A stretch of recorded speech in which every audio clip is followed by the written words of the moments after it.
right, welcome back everyone to the Crazy Crafter live stream.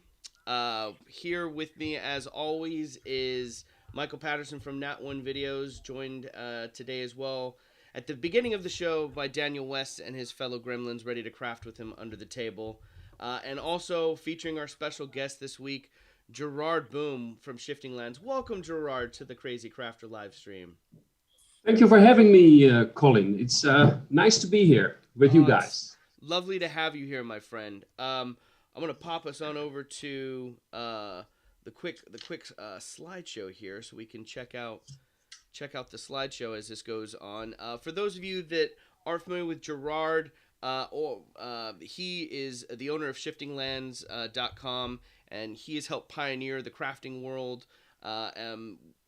with all his tools that he's created for the Proxxon. But more importantly, that I think is absolutely fantastic is Gerard's love and passion for crafting.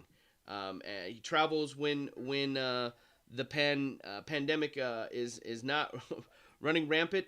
He teaches workshops all over the world, and we're very, very lucky to have you here on the stream today. Hey, So thank you for joining us today, and thank you all of you out there who are joining us today. For if this is your first time in the Crazy Crafter, welcome. It's our weekly live stream where we feature members from the tabletop crafting community, and we share techniques, hang out, and most importantly, craft. Gerard, tell us a little bit about yourself and how did you break into this world of crafting? Oei. Okay, well, I'm Gerard. I live here in the Netherlands, and as far as I can remember, I have been crafting all my life, starting with the miniature railroad kit from my father, and started making landscapes. But I used how do you call it? Newspapers, paper mache. Is that correct? Yeah. Yeah. Yeah. But over time, actually, when I was maybe 14, 15 years, I discovered the tabletop scene, and I walked into a little shop in Amsterdam, and they sold these little lead miniatures, and I've never seen that before. And I know I spent there almost an hour, and I left with a dwarf and a dragon, and I still got the dragon and 5 or 6 colors of paint. And actually, from the start, I painted my dragon, and I thought this dragon should be on a mountain or a hill. And I never really got into miniature painting, but I loved making everything around it. So I end up joining a group that liked to play miniature games, tabletop games, and I always provided the scenery for the games. I never played. I enjoyed people playing these games using my builds.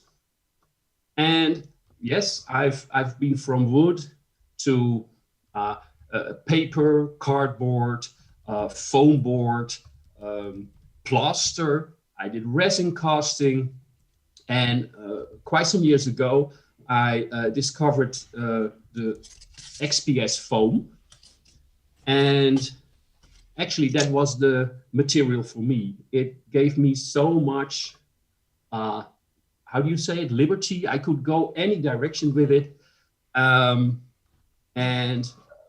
totally self-taught. And at some point, I think 4 or 5 years ago, a friend of mine said, you should do a workshop. So, and from there, it all went wrong, you could say, in a positive way. Well, thank goodness you went down the rabbit hole. It's been something that I've enjoyed thoroughly as I've gone down the rabbit hole myself into the crafting community over the last year or so now. Watching, being introduced to you through other fellow crafters and content creators on YouTube, really first got to see your work featured. Was it about was a year ago now. You flew over to Canada and joined Yes. Jeremy on his show for an episode, and Yes. that was a Epic. Great. a great episode. And where Jeremy gave us a perspective on your process, and it was great to really see your two processes and how they compared and contrast, and things that both of you, I think, walked away pulling to take and steal from one another, as it were. Hmm. But I really enjoyed all of your texture work, and you guys can see it on the slideshow here as it's coming through, that you're able Oh. to achieve with your builds. Hmm. So you have lots of different stuff to show us today. I think I will try. we can all. Oh yeah, we'll definitely. That's the name of the game. Like, today is going to be a fun one, guys. Like, if you've got some spare foam laying around, some rulers, pencils, whatever you have available at your disposal, you're gonna wanna join us for these crafts, and we'll Yes. see what we can create today. Let's start us off here, Gerard. Normally it features my busy hands, but we're gonna feature some better busy hands today. This is Gerard's over the top shot that he's got set for. So what are we starting Oh, off you got with it? here, Gerard? Great. Uh, Yeah, sure. Sorry, can I interrupt for a second? Yeah. Sure. Sander and Tyne, they're saying they're having some lag with the stream currently, and I thought that I might be isolated, so I'm not sure, but I kind of am experiencing it a little bit as I'm monitoring the chat as Are well. you? Yeah, a little bit. It's coming up with a little bit of lag as well on my end. I'm not sure what's going on this day. Hang in there, y'all. Let's see if the stream gets a little bit better today. Hang in there. Everyone's getting a little bit of lag time in it. Does the message board work? Yeah, the message board is working great. Everyone's out there Okay. in the chat. Okay, because I don't see anything, so I assume no one was watching yet. So no, we've got folks tuning in, and they're watching. Great. Let's see what we can do here. We'll keep working. Let's dive ahead Sure. into it here, Gerard. What are we going to start with today? Well, I thought about it, and I know there are a lot of people that are already experienced using foam, but I start from the basics, if you don't mind. First of all, the XPS foam, which is a lot more dense, fine than the EPS foam. I do use EPS foam for, let's say, larger shapes that I later will cover with maybe the XPS foam or cardboard or whatever. But most of the time I will use the XPS foam. Now, regardless of the thickness or the color, there is something that every XPS foam has in common. And I have here in my hands, I'm not sure what the people are seeing at the moment, but I have here a little block of foam in my hand. And this comes from a very thick sheet, something like this, a very thick block. Yes, it's a very thick block. How thick is that, Gerard? I work mostly with foam that is 8 centimeters thick, and that's a little over 3 inch thick. I realize that a lot of viewers, mostly from the Canadian and American corner, have a real hard time to get their hands on the thicker foam.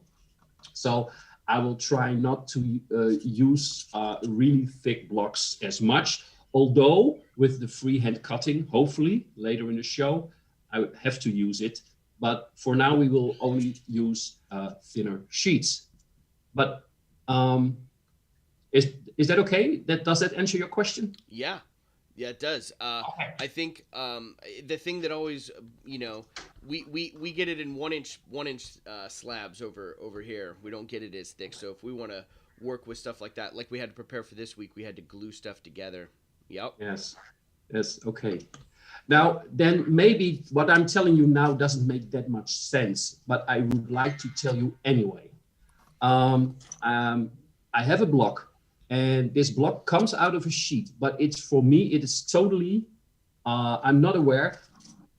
Came it like this? Did it came like this? Did it came like this out of the block of foam? You understand what I mean? I cut a block of foam, and I'm not sure what was up and what was down within the sheet. Why am I telling you this? I take my thumb and my finger, and I press in the block. Yes? Yep. Now I turn it and I press again. And I turn it and I press again. Now I've pressed on all the 6 sides. And 2 of these sides opposite, they have far more resistance. Are you still there, guys? We are. Yeah. We're trying something in the chat. Sorry, I should have told you. We just like No, I we will just like go on. ninja vanished on you. We're trying to see if we can improve the stream If quality. If you don't like it, just say so. Yeah. We're like, yeah, this is cool and all. Thanks for coming, Gerard. We're just gonna mute ourselves and Yes, we go have a beer now. Yeah. Bye.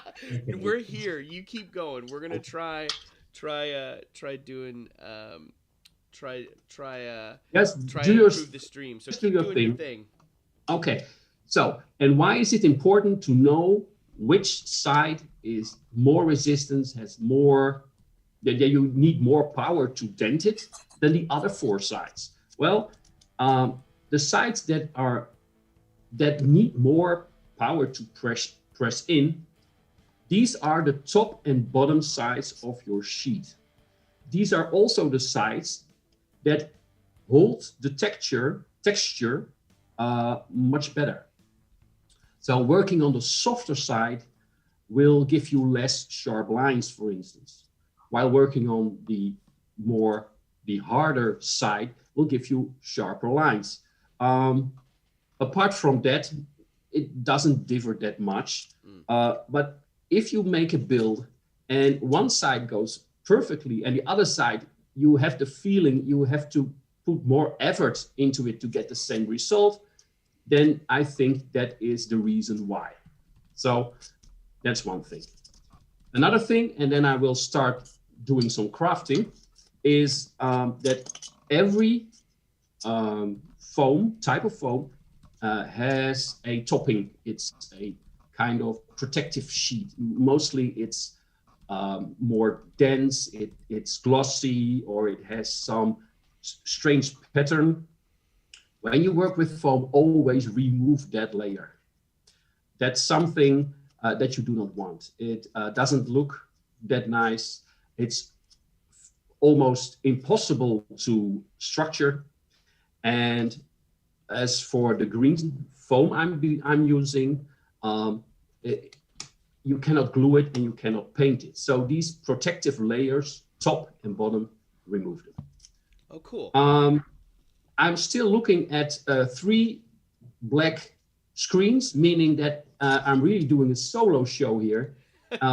You're still here, brother. We're Okay. here with you. I'm gonna bring my video back and see what I can do here.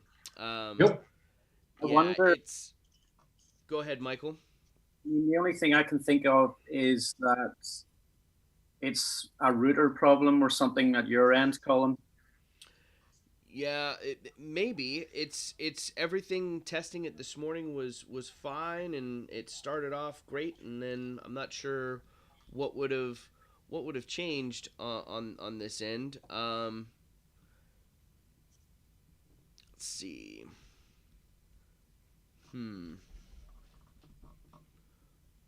I mean, I will. Go ahead, Michael. I'm just wondering, would a quick sort of, I mean, we did have to turn off and on one time before, and it just carried on. The stream carried on. It was okay. I don't know if that would work, but I mean, it may improve.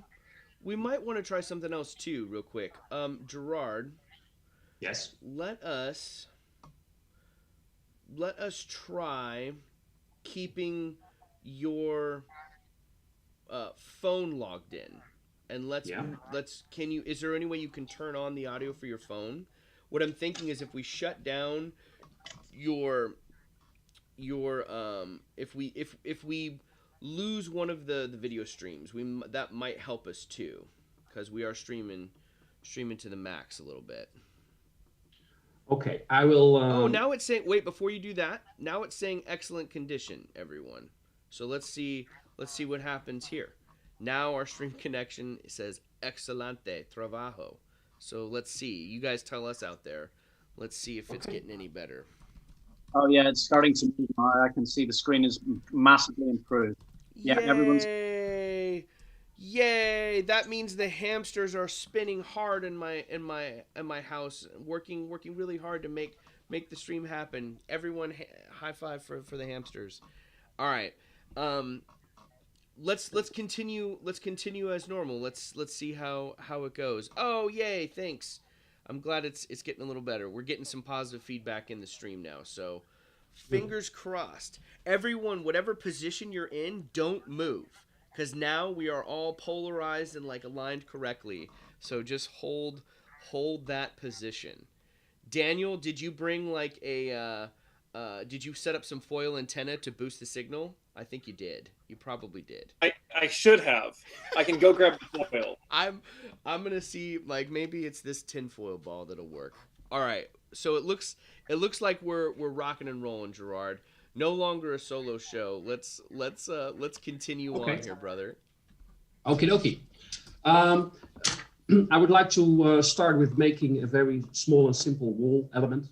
Okay. I have 2 sheets of XPS foam. They are 1/5 of an inch thick. It doesn't matter if it's a little bit thicker or a little bit thinner. And just so you know, it's approximately 7-inch long and 3.5 inch high. But again, this is just an example. I would like to make a wall built out of 2 layers, and I want to add at least 1 door and 1 window. It's all up to you if you want to add more doors and more windows. I have a pencil, I have my ruler, 2 sheets of foam. And now the thing is, I thought about it. I have my template sheet, but I can imagine that there are people out there, I think most of the people out there, they don't have this template sheet. Now, so what I did, I went through my my shed. I looked in my wallet, in the kitchen drawer, and I got all kinds of round thingies like this, as you can see, because I need some round shapes. So, good. So let's start. First of all, I take my ruler and go approximately from the bottom of my sheet. Here is, the bottom is here. Okay, yeah. Okay. I go approximately a little bit over 2 inch, 5.5 centimeters. And I make a mark on the left and on the right. And I use a somewhat softer pencil. So you see, if I'm not mistaken, you see a black line. I hope you can see it. Yep, I see it. Yeah, okay. So now that I've done that, I take a disc. Now this could be the lid of a jar, jelly jar, or whatever you have laying around. Now, if I measure this one, this is 4.5 centimeters. Oh wait, I have my metric ruler somewhere, my imperial ruler somewhere. So this is, okay, 1/3 of an inch disc. If it's smaller, if it's larger, who cares? But hey, this is my disc. Now I put it on the sheet, and the top of the disc touches the line I just drew. Yeah. Now, okay. I go from I take. I'm going to interrupt. Can I interrupt for a second, Colin? Yeah. Sure. I'm sorry to interrupt. We did have a quick question. Sure. Somebody asked if the softness or hardness comments you were talking about on the foam earlier, if that Yes. would matter with a burning foam, with like a burning tool. And then also, I think I'm going to drop out of the meeting so that we can try to improve the stream because we are having lagging issues again. Okay. So I'm going to drop out if that's okay, and see if that does improve things. And I will try to make you aware of questions as they come up somehow. So sounds good, brother. Thank you so much, Danny.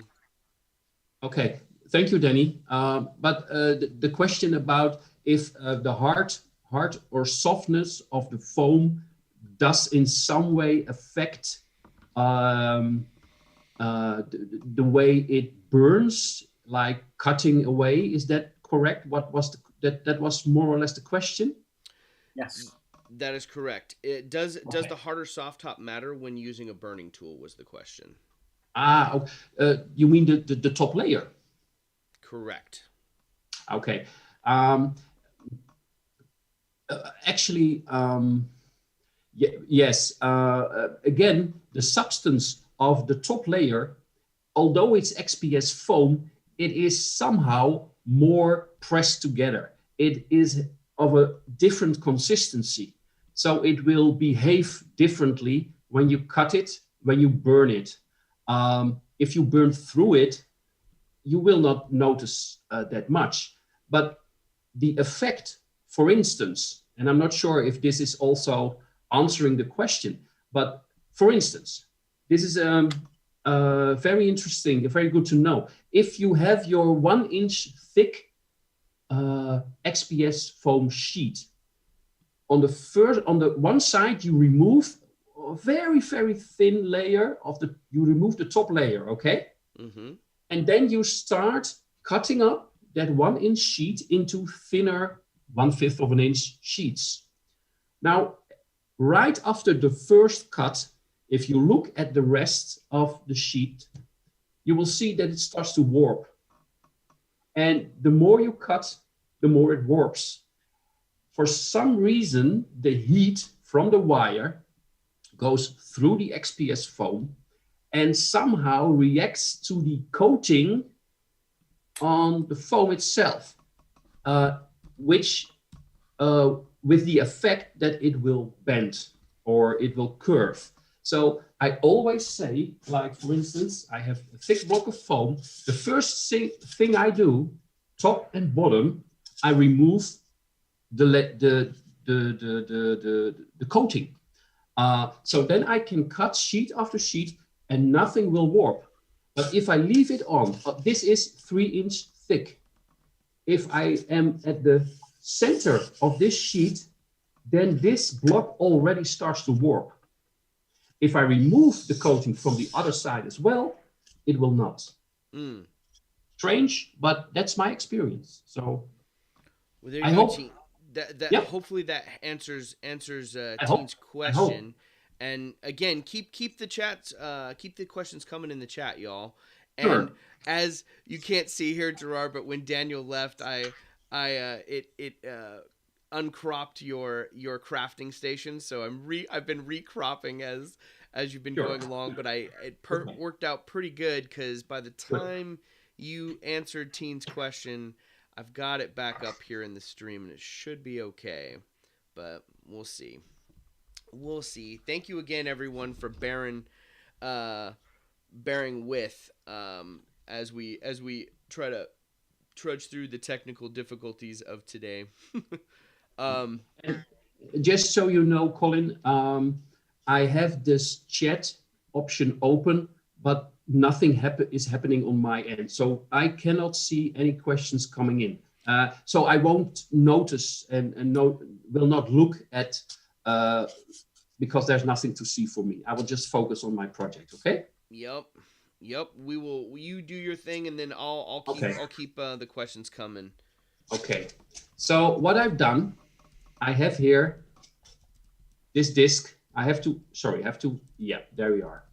So, and as you can see, this disc was put where this disc touches the line, and then only half a circle half a circle was made. And from that, I went straight down. Okay. Yes? Yes, Yeah? I see it. Okay. Okay, and I will do it again. A little bit to the right.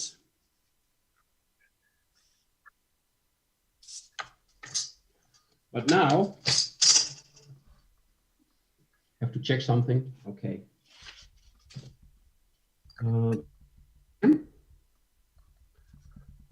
So about half an inch. Okay, so I will show again. I made another half circle, as you can see, right? Yep. Now I don't go straight down all the way. On both sides of this second circle, I go down, but Okay. I will stop approximately half an inch from the bottom.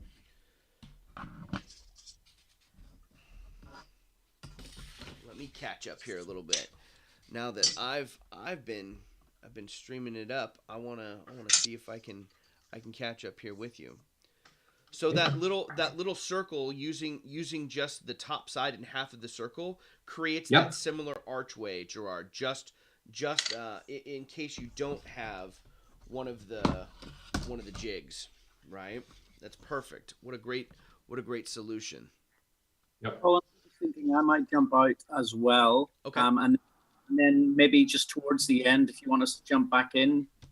Yeah, we'll try that. That'll be great, Michael. We'll see. When you jump out, we'll readjust here, guys, so maybe you guys can see again. Go for it, brother. Yep, there it goes. Okay, Keep it's going. like 10 little set on a tree. It's musical crafting live stream is what it is, Gerard. It is. Oh yes. my goodness. Okay, keep doing your thing. I'm gonna readjust the stream here in just a second. Okay, this is. I came to realize that I'm now doing it in another way that I had in mind, but that's the fun thing. That also gives me a challenge. So this is what I have so far. Yeah. Yep. Yep. Okay. Now I take a smaller disc, and this disc is not sure. Well, 1 1/4 inch, and I will lay it in a way within the circle I just drawn. Yeah. Yep. And again, I will draw half a circle. Half a circle. Not sure if you can see it. I see it. I see it in there. Okay. Okay. And I go all the way down. Again.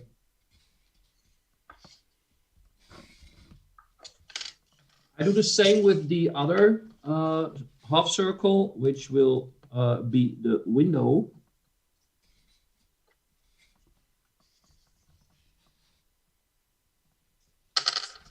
Now I don't go all the way down with the window section. Mm-hmm. Yeah. Yes. Here. Oh, I see. I will. It's a little bit of space, so you have just the window to work with there. Yep.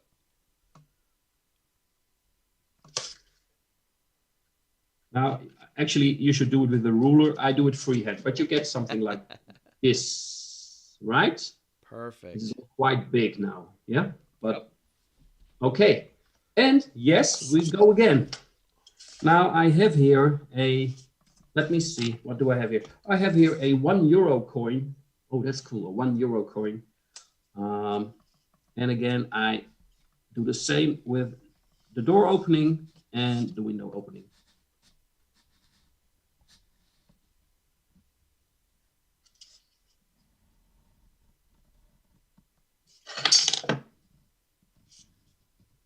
And I'm thinking, why the hell am I doing this? So stop with the coin. Stop with the coin. Just keep it like this. Don't forget the coin. So Colin, you can forget the coin. What happened with the coin?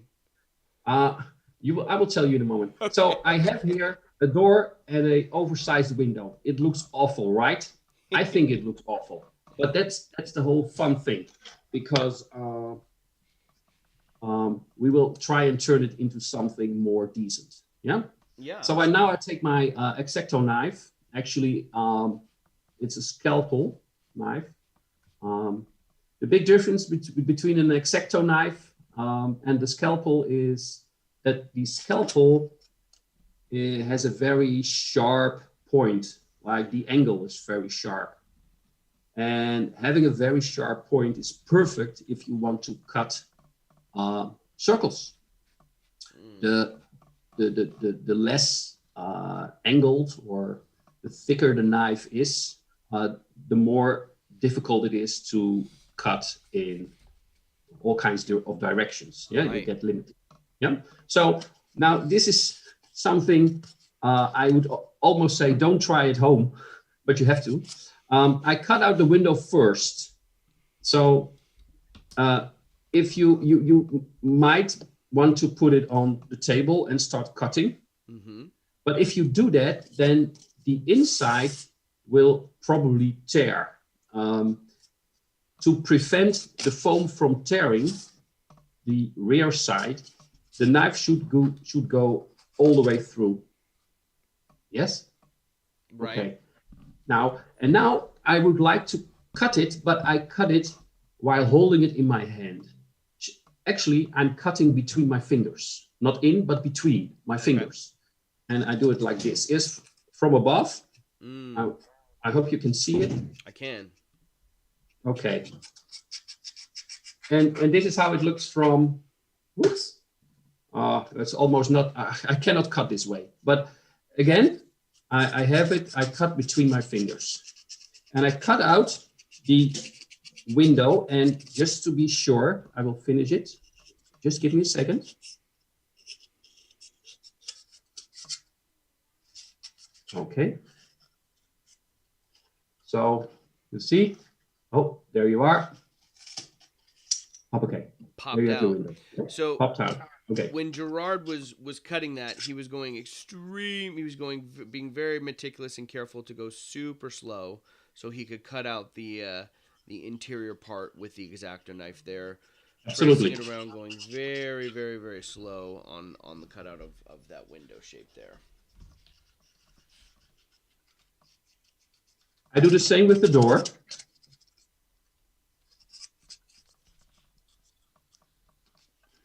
Okay, so now I have a window and a door, right? Mm-hmm. Okay. Just a little side step. I will cut out a window.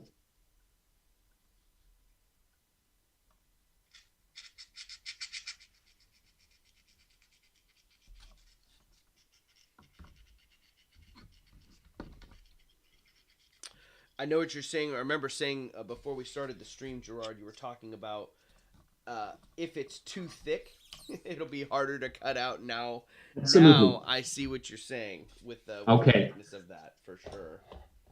I have a little rest piece here, and here's a neat little trick. If you have a sheet and you cut out a window, a door, whatever, Gothic, Roman, straightforward. Now take a look at this. Wait, so you can see. Mm-hmm. Take a look at this small window. You probably see that this window doesn't look perfect. Right. Yeah. It's very irregular. Uh-huh. Now it looks like tempting. One of my windows, Gerard. Yeah, but you did it on purpose, right? Yeah, that's right. Yeah. Now it's very tempting to use your hobby knife and start adjusting. Yep. But in most cases, a large window, by doing so, will turn into a bigger window, will turn into a little door, a large door, a gate, and in the end you have nothing. So, because you keep adjusting. So, if you want to adjust it, then here's the trick. I have my pencil. I go into the opening. Oh. And now I massage. Yes. Just a little pencil you massage. Can see the window already looks a lot better. I like that a lot. It's a quick adjustment. That's such a great. A very quick adjustment. You can. This is limited, right? You can maybe correct the line roughly 2 millimeters, which is 1/16 of an inch. Just give it a go. Just saying nonsense here, but no. Actually, it's a great way to adjust any sides that are a bit off. So I love that, Gerard. That's such a great great tip. Just taking that pencil and massaging the sides. Don't cut away. Just a little pencil massage. Yes. So now I go back to my sheet, and as you can see, again, I have my door and my window. Yes. Now I take my second sheet and I put both on top. Okie dokie. I take my pencil and I draw the door and window opening and transfer it on the second sheet.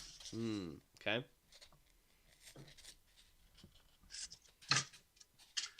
There they are. Okay, and now I do what I did before, but it was a bit premature. I take my coin, I put it on this second sheet in the door opening, again, drawing half of the coin. I do it in the window, again, also half of the coin. The door, I will trace it all the way down.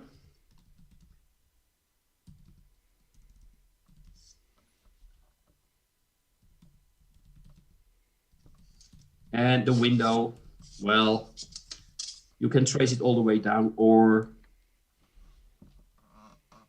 leave again a little space at the bottom. I will show you in a second. So you end up with something like this, right? Oh, nice. So these two smaller openings, where am I? Here I am. So the inner part of the door and the window, I will cut out again with my hobby knife. Yes, there we go again. So now you're doing the same thing, cutting out that same window. So what Gerard has done here too is he's taken these two sheets together. What were the measurements on those sheets again, Gerard, for the wall we're doing? Sure. I will tell you in a moment.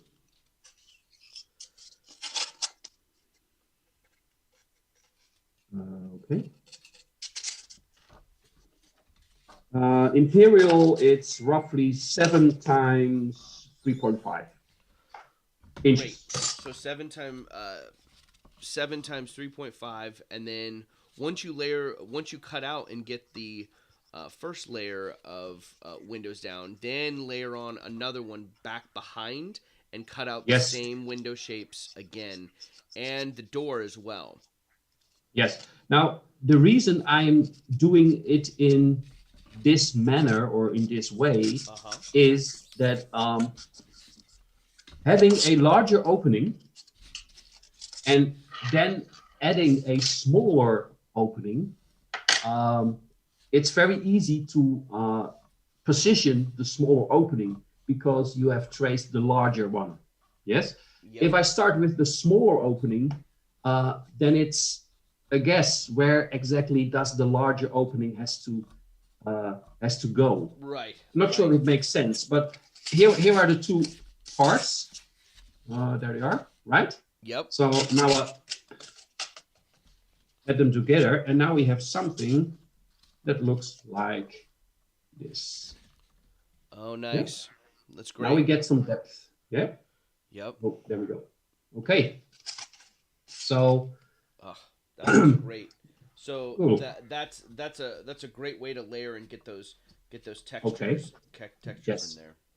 Now let's make it a little bit more interesting. There is a lot to explain still. If again I cannot for some reason see the reactions coming in. I think it's that has to be me because I don't understand how that works. But if people say, hey, forget it, we want to see something else, then I hear it from you. But as long as I don't hear anything, I will go on with this wall. Okay? No, you're good. You're good to go.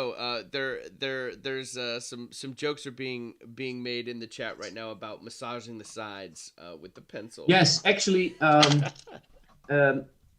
it's all about the movement of the hands. It's almost quite erotic, right? Foam massage. It's crazy. It does make a huge difference when you're able to massage that side down. It's just an easier, it's just cleaner, like you said, instead of trying to be that fine and precise with it.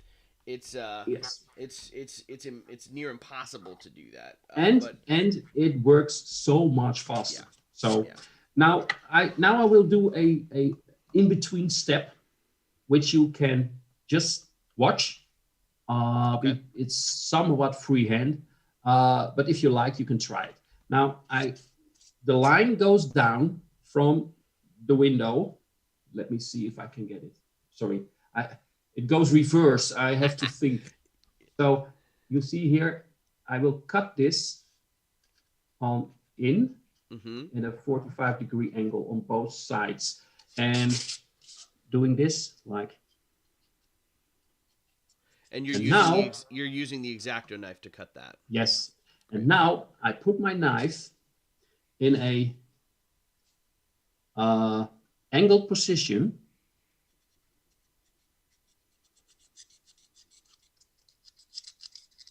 Okay, there we go.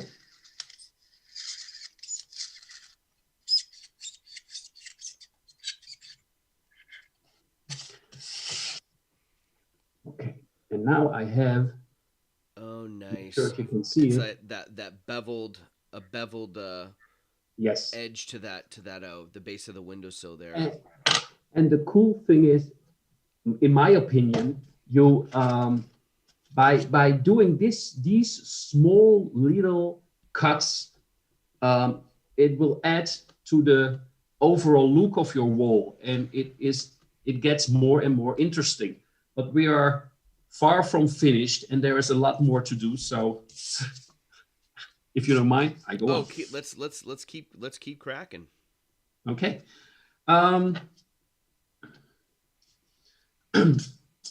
I've made an example at the start of these. Whoops, there I am. Yeah. Yep. Oh, okay. Now this is all in one sheet, and I'm not sure if you can see it very clearly, but if I turn it, I can see it. This is for those of you on the stream that can't that are experiencing the lag. It's an example of a wall that Gerard has textured, where he is drawn in and shaded bits of plaster that has been laid over brick to create a multi-layered effect. So the plaster is peeling away and then cracking it, revealing brick. And this will be wooden beams in the end. But the thing is, and that is very hard to see. Again, I'm trying, but I'm still focusing on my telephone. I'm not sure if I would do it on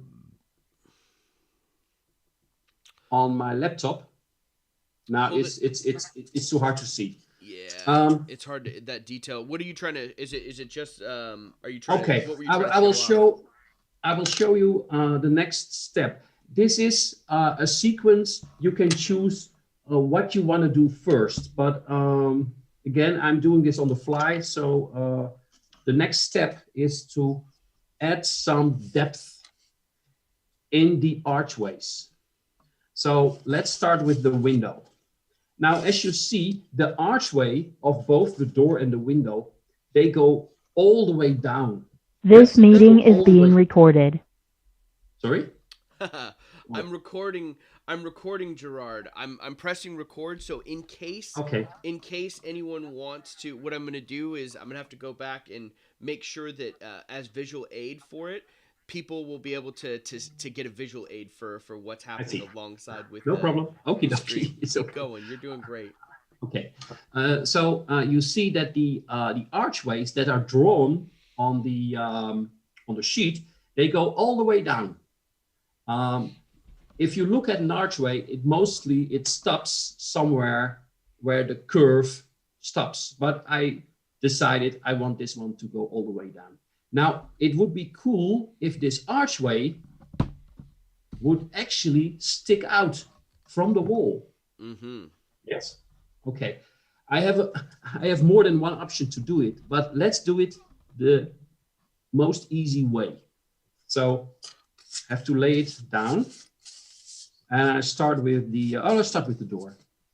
So I use a softer pencil. The reason is it will leave more shade on the foam, so you can see it better. When you say softer pencil, Gerard, you just mean not as sharp of point, right? No, I mean you have HB, you have hardness of the pencil itself. I see. Yes. So you're talking about I see what you're saying now about the softness. I gotcha. Okay. So as you can see, a few things about my pencil. First of all,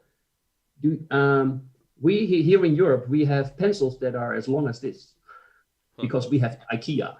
Okay, cool. Now, no, I mean, this is of course a very short pencil, but that I'm very proud of my collection of pencils because they're all short.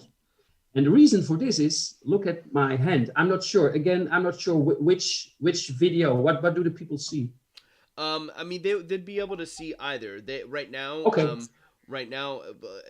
The holding it up and I think near your laptop is a cleaner view of how you're holding it. Okay, so look at my pencil. As you can see, I can rotate my pencil in my hand in any direction I like. This gives me complete flexibility on how I want to use my pencil. Now imagine this is my pencil. Harder to maneuver. Yes, it's harder to move. Mm-hmm. It sounds silly, but now look at I'm now using my pencil, and you see the pencil is totally in my hand, and I'm holding it in a way that I feel confident about it. Yes. Yep. So that is why I use very short pencils. Again, what you also might see is that I keep my pencil.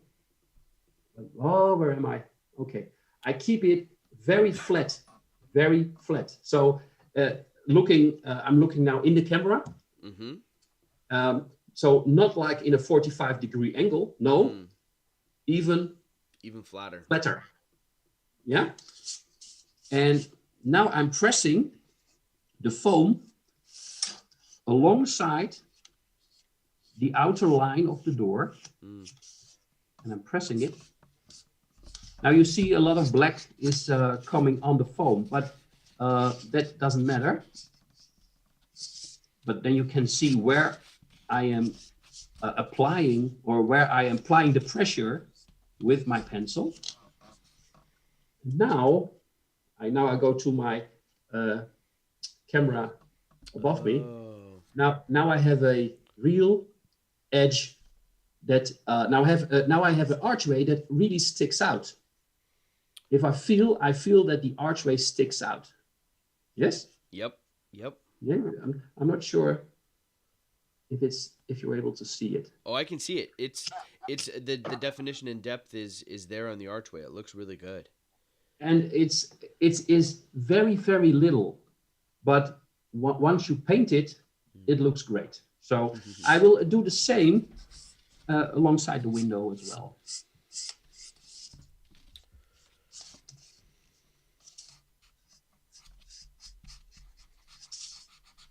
I'm trying that technique to get the recessed to make the archway pop like you popped right now.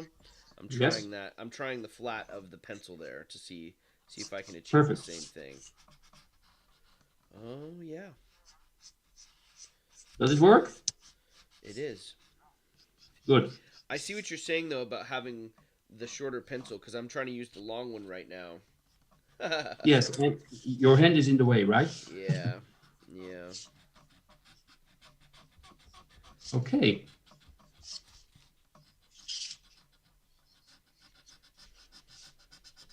Okay, now we have something like this. Oh yeah, that's starting to really pop out and stick out from Yes. the wall. Yep. Now, what we now can do is let's make real stones out of the both of the archways. Okay. Now, if I put it on the table, the most simple way to do it is to do this with my acrylic template. You lay it on top, you just use your pencil and you're done, right? Yep. This is very quickly. I can now divide, or yes, the arch up in 5, 7, or even 11 stones, depending on which one you use. But assuming that you don't have one, and I will not use the template and I will eyeball it. So the first thing I do is, if I look at the door, it goes straight up, and there where the arch starts, I make a little horizontal line. Oh, nice. Okay. So that's step number 1. And the next thing is, if you look at an archway in real life, if you see an archway, take a look at it. And look at the top of the archway. And look at the top of the archway. And you will notice that exactly the highest point of the arch, there is a stone. It's the, how do you call it? The center stone, you could say. Mm-hmm. This stone, if you stand in the middle of an archway and you look up, you will always look towards a stone. You will never look towards a, how do you call it? What's between two stones? You call it a, help me out. Between the two stones.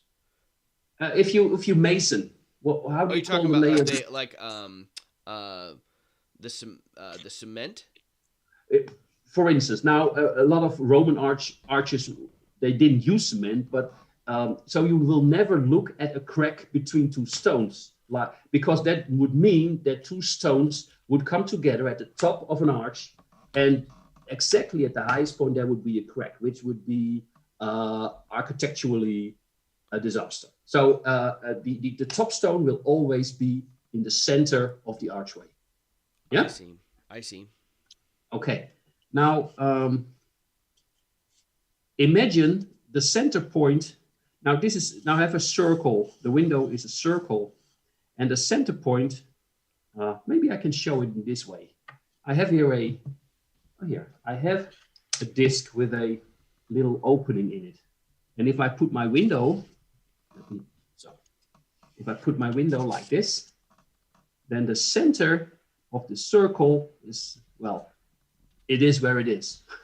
In this, yes? Yep. But from this circle, from this little opening, the lines that go out to the arch. So I have to imagine that lines go from this little opening to the top. And by doing so, you get something like this. There we go. Oh, perfect. Oh, nice. Who needs a template?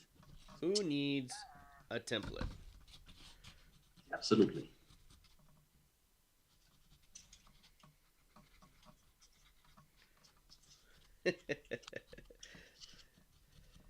Still having fun? Oh, dude, it's a blast. Like, just getting to sit down and work through this process is amazing. Like, I can't think of a better way to spend Sunday than hanging out and crafting, man. So this is okay. great. Oh, that's nice. Very nice. Good to know. Yeah, and it's everyone on the stream, I think, is having a hard time with the lag in the video, but it doesn't matter because I'll sync up the video from the recording later to a Gerard, and it'll. Okay. What is a lag? What is a lag? It's like it's stop motion video. So like the capturing, all the beautiful capturing that we were done to see the work right now live during the stream. Hard for everyone to catch up, but they'll be able to see it later when I edit the video together. Okay.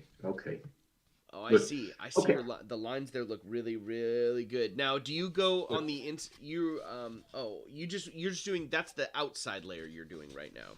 I'm doing the outside, but I'm not finished. So I have the outside layer here, Yep. and one of the things is since we are working in layers, if I look from the side, I see also the side of the opening. So Yep. every line I have drawn in the archway should go around the corner.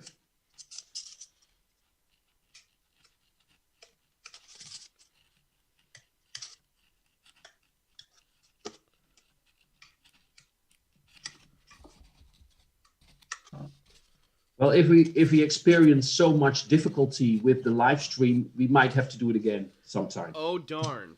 Oh darn. Woe was me. And maybe I'll get some souped up beefier hamsters by that point, so we can have all of the video streaming it by that point. I like the way you think, Gerard. Well, this is not the first time for sure, or not the last time for sure. It is the first time, but it won't be our last time. So I've made the archway, this one, but look, I've also at the inside, you see? Yep. The lines, right? Oh, nice. Yep. Okay.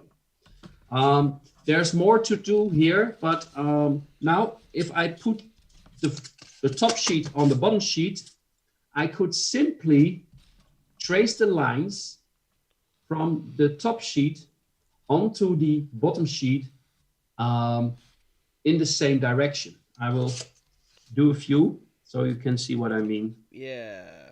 Give us a couple examples right there. I'm trying to play catch up a little bit. I'm back on the step now. I've textured the outside of the door with that stonework that we just worked on. But now I'm going back and I'm cutting the inside. My thing is super.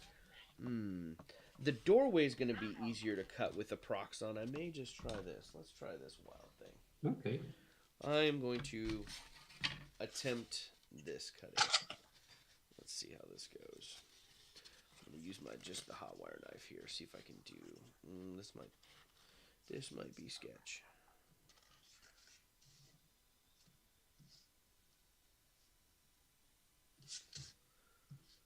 Oh, not sketch. I'm doing okay. Not bad for the first little cut. Boom. Okay.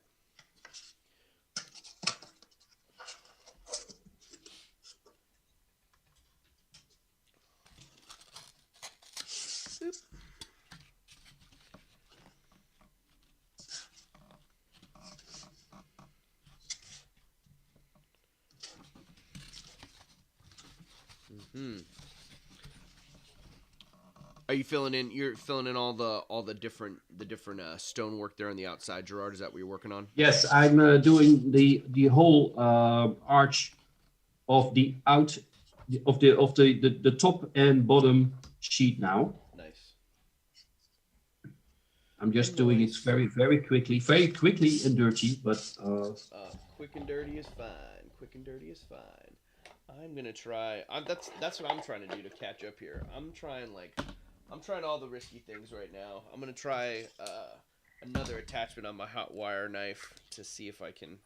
Just know, if you don't try and if you don't fail, you will never learn. You have to make mistakes. I think that's a great motto for this stream today. Like, if you don't try it, how will you know if it works? Yes. And that's kind of the whole point of it anyway. Like, how many times, like, it's okay to fail in the craft, right? It's not a big deal if something goes awry. Because, like you said, just with the massage of the pencil, your window isn't ruined. Your window is fine. It is. And actually, I've learned about it by making mistakes. That's the process. That's the learning process. Everyone can embrace. Okay, so here's how I'm gonna try to employ that technique. I just used the hot wire on the inside here well, it looks worse on that angle, but I'm gonna try to go back with the pencil now and see if I can't try the new technique you just showed me to fix that a little bit. I bet you I write that. Oh man, who is that in the stream? Yeah, there. Keystone. Keystone is the yes, that is it. Thingy. The Thank Keystone. you, everyone. Keystone. Yes. Thank you very much.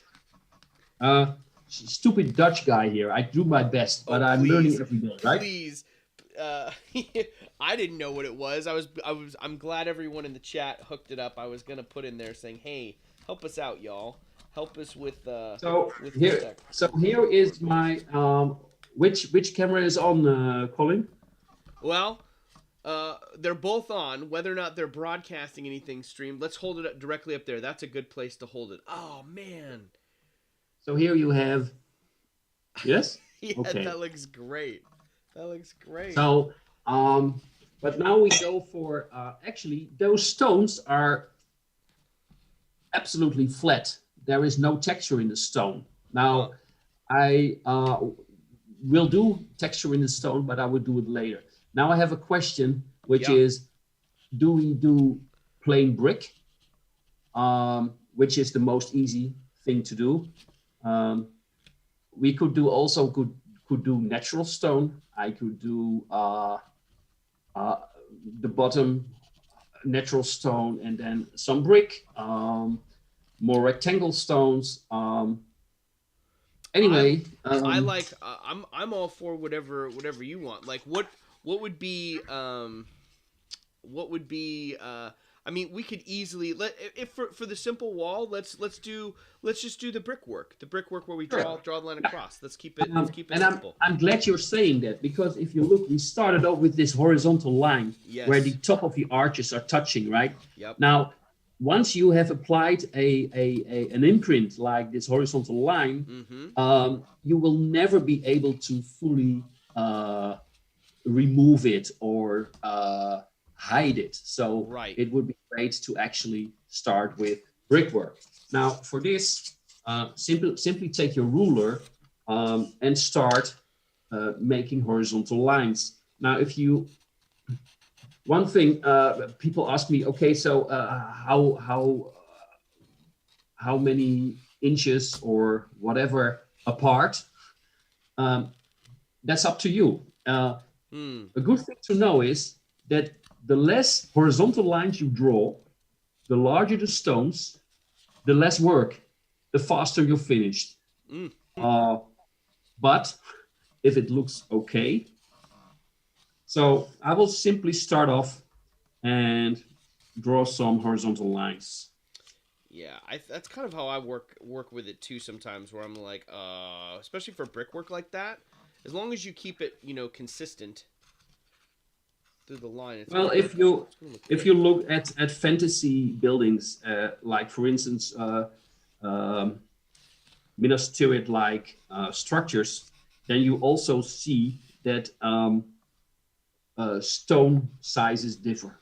Like you have higher and less higher stones in rows masoned. Right. So that's the fun thing of fantasy. It doesn't matter. Everything goes. Oh, I was being kind of gentle earlier with my pressing of the flat of the pencil, and now I'm getting a little bit more aggressive. And yeah, I'm getting more depressive, right? And it's making a huge difference with that texture starting to pop out there. That's really it's really neat. Well, it's good that you mentioned this, Colin, because depending on the foam you are using, if you master the pressing technique, you might be able to actually work in 3 different layers. Now, this is a very sloppy one, I know, but so you have the stones are the deepest, and the how do you call it? The keystone?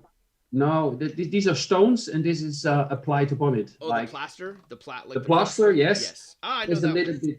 little bit less deep, and then you have the beams, the woodwork that sticks out. So actually, in one sheet, you could work in 3 layers if you master your pencil and the pressing technique. Yes. Right? So I'm busy making all these horizontal lines. While you make the horizontal lines, John from Tabletop Witchcraft had he's saying he loves the attention to the detail. The work around the window is a great example. Doing that 45-degree cut on the outer layer adds so much to the look of the frame, and I agree. Like, as soon as you showed that earlier, I was just like, man, it's just, again, the more layers and more depth that you can add to it, it's just it looks like the actual standing. It's starting to look like actual medieval architecture is what it's starting to remind me of. And mind you, we are working at a very, very, very slow pace, right? I mean, and we can do it much quicker. So if you think, man, we are 1 hour on the way, and know that we talk a lot, and but here is my here we are. I'm just my laptop camera. So we have all the horizontal lines. Yep. And now, before I start making all these horizontal lines into stones, I have the 2 top lines you see will be the space in between the 2 top lines. That will be a beam, a wooden element. A wooden beam. So So I need to leave a little bit of space at the top and the bottom for those wooden. No. Just the top. Sorry. No, you see the top line and the Yes. line underneath. Yep. It is a wooden beam. Oh, copy that. Yeah. So what I will do now is I will apply the same technique as I did with the archways. So first along the top line.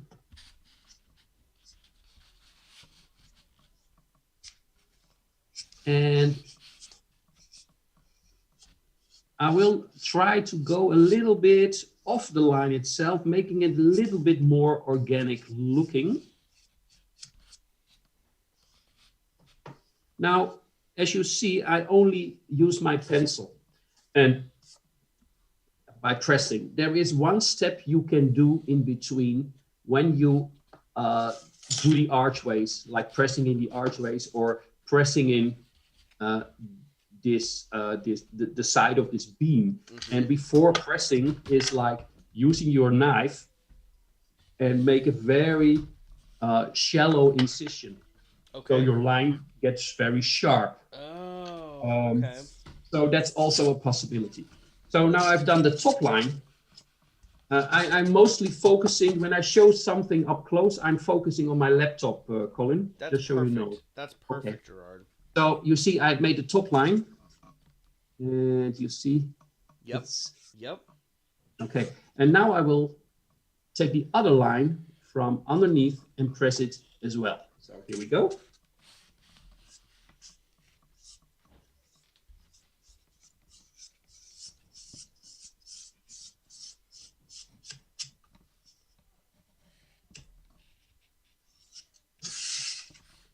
There we go.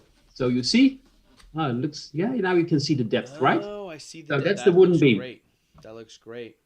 And now I will simply make bricks. And there are a few things that are important. Where do I start? Actually, I always start in the above the center of the keystone. So my first vertical lines are the 2 above each keystone.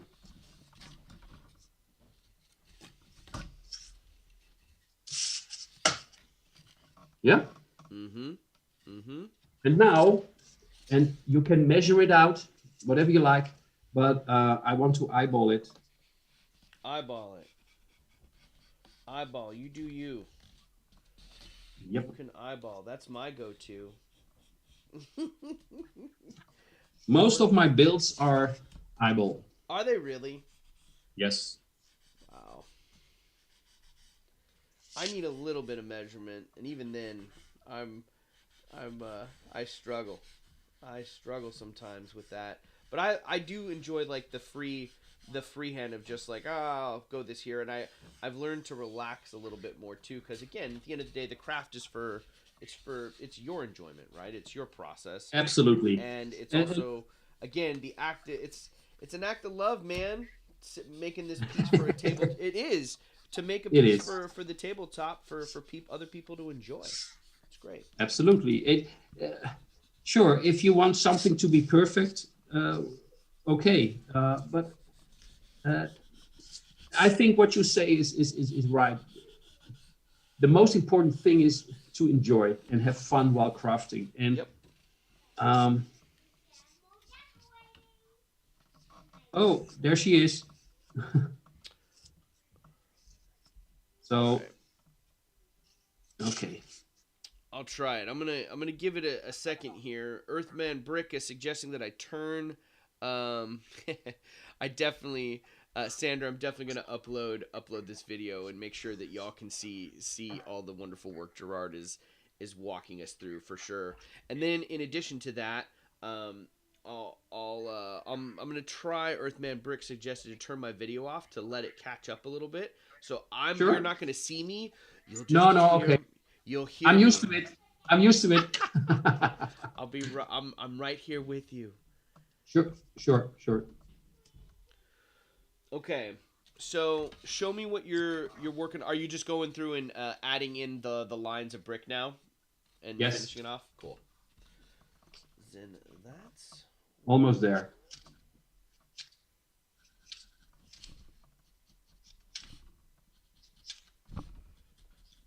Yeah, once the brickwork you can crank out pretty quick. Yes. I'm curious, like, what's your guys' preferred method out there in the chat? Like, what is your preferred layering of brick? Do you guys eyeball that as well, or do you measure it out specifically? Do you just freehand it? Do you like using one of the textured rollers that are available out there? What do you guys like to use out there in the chat? That's my question for you. How do you like to do your brick and stone work? I will definitely, if I have some time left, will show you some other techniques of texturing.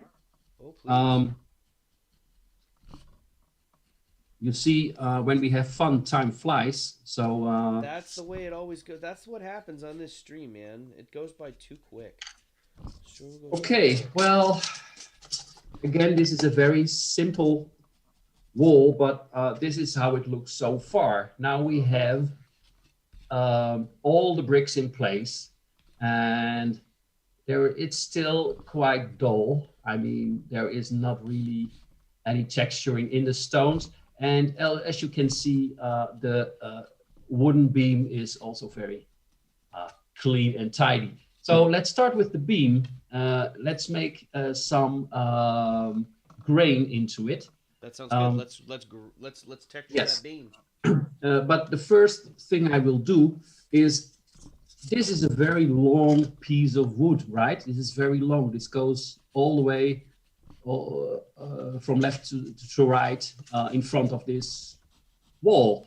Now, if you look at, let's say, older structures, medieval structures, you see that if the house is a bit larger, that these beams that go vertically and horizontally are in many cases not from one piece, but there are two or even more pieces joined together. So to make this wall a little bit more interesting, I will first add this so-called connection mark. Okay.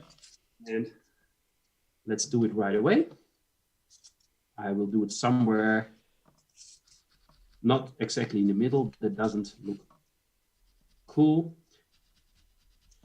It is, maybe it's very, very tiny, very simple. But there you have your, above the window, there you have your connection between two beams. And the fun thing now is, now I want to apply structure. So I take a very, very sharp pencil. And now I will draw the grain. as you see, everything I do with pencils. And sure, you can use little metal brushes to try and scratch grain into your foam. But beware, if you use like these metal brushes, it can tear. You also have these plastic toothbrush kind of things that might work as well. But I think it would be cool to do it with a very sharp pencil. The grains are not. That's how I like to do it. I like to use the sharp pencil to do it for sure. 100%. I like the fine detail that you get with a wire brush, but man, is it like it's hard to that's harder to see, I think, when you put it on the tabletop. The larger pencil marks gives it a little bit better texture. I think in this scale, it's not so bad to exaggerate a bit. Like if the grain isn't that fine, that is fine. I mean, there is grain, you can see it, and if you apply the right the color that goes with it, then everybody sees and recognizes it as wood. Yep. Another thing when applying wood structure is, let's imagine you have a wooden floor with all the floorboards and you apply the grain. Remember to, with every part of wood you texture, to change direction of the grain. So do not go with any floorboard from left to right. Then everything looks the same. And it doesn't feel right. So every time you go from left to right, the next floorboard, you go from right to left.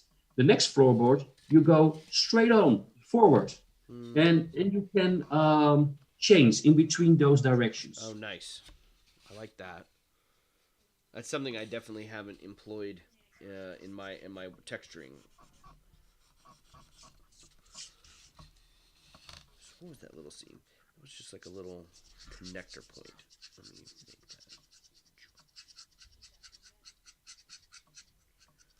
Shoot.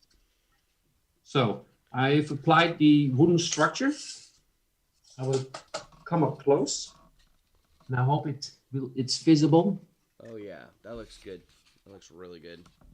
I like that a lot. It's done with a very sharp pencil, and as you can see, maybe the grain on this part has another direction than that part. Yes, they're a little bit different in angle. I did it on purpose, right? Nice. Okay. That looks good. Now, changing the grain. Now I want to texture the stones, and here are a few things. Imagine I want to texture every stone. Now, you all know, I'm absolutely certain you all know the aluminum foil ball, right? Just throw it on there, roll it, and you have your texture.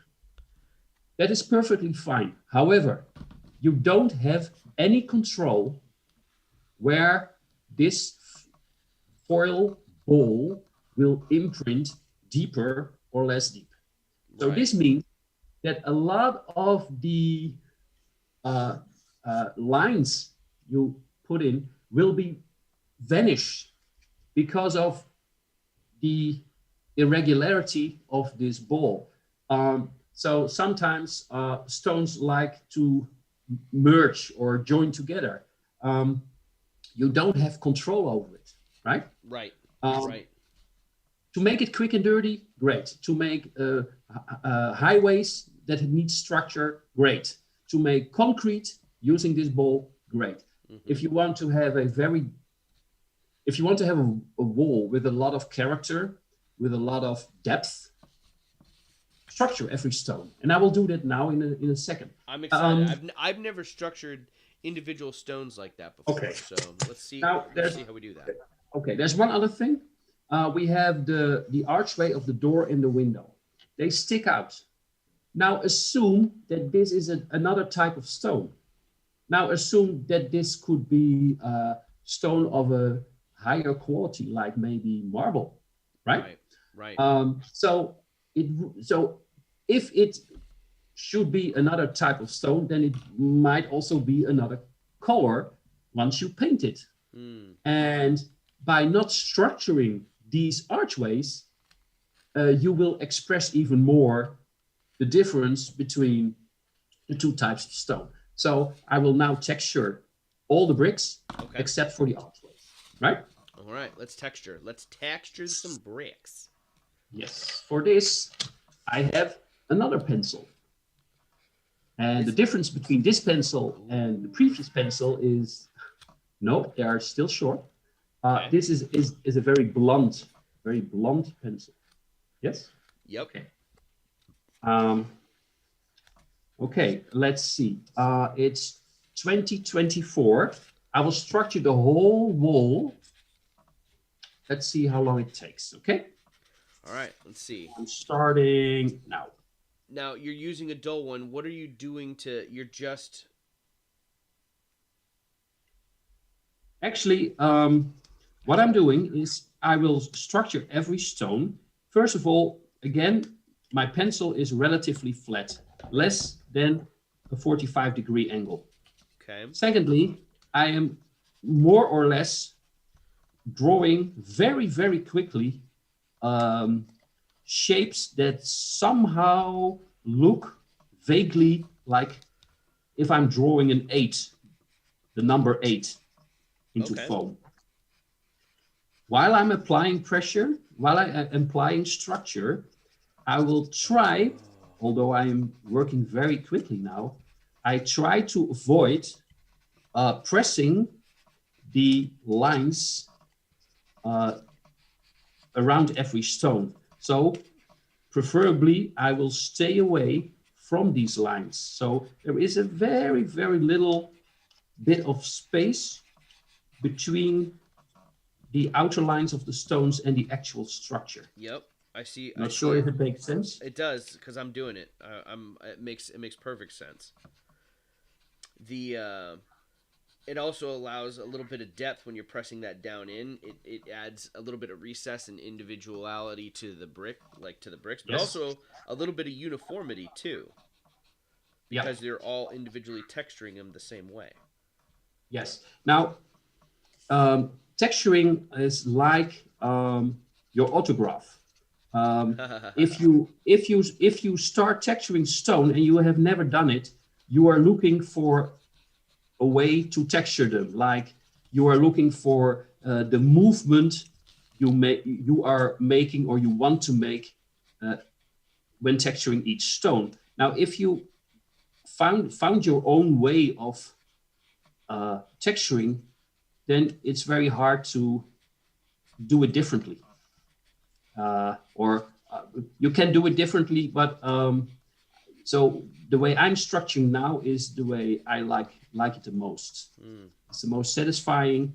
And if you've never done it, you will get cramp in your hand and in your arm.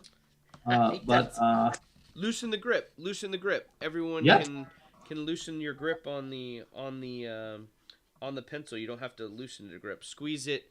All you have to do is squeeze it with your.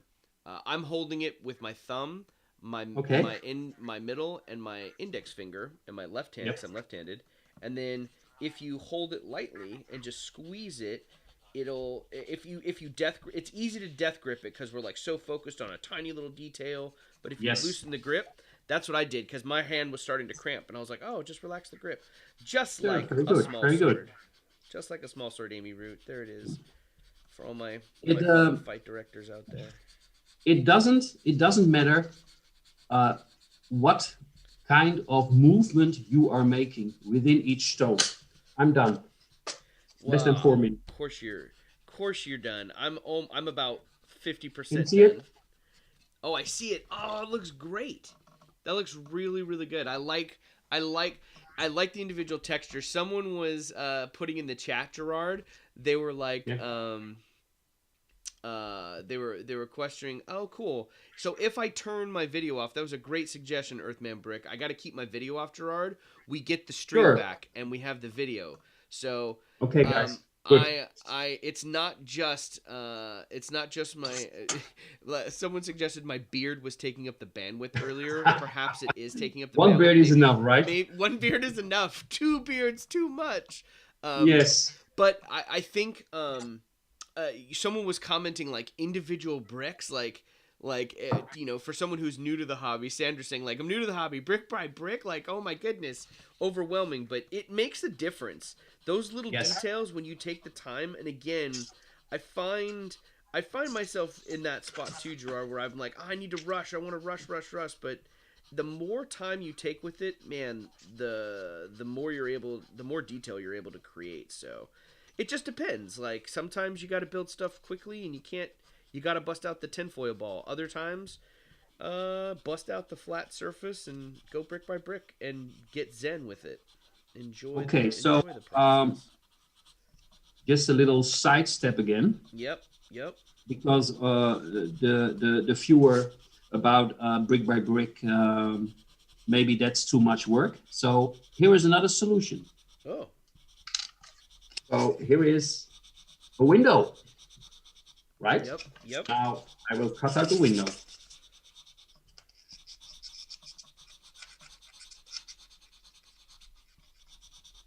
I think I will need maybe with the wall another 10 or 15 minutes, and maybe we can do some freehand cutting still. Oh yeah, we can. The bridge, for instance. I'm all for if we bleed over a little bit today, Gerard. I've got a little bit of bleed over time, so if you've got time, sure. I've got time. No problem.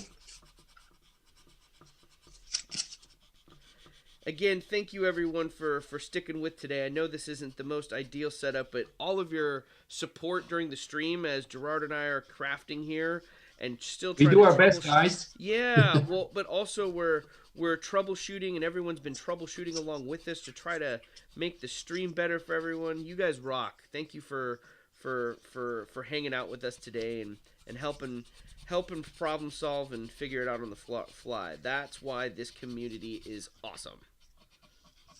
Just curious because I don't see anything going on the chat. Yes. How many people are viewing? How many people are here so far? What do I have? I've had what is it? Is it 12 folks right here right now? Is what it looks like. We got 12. That's a nice group. Yeah.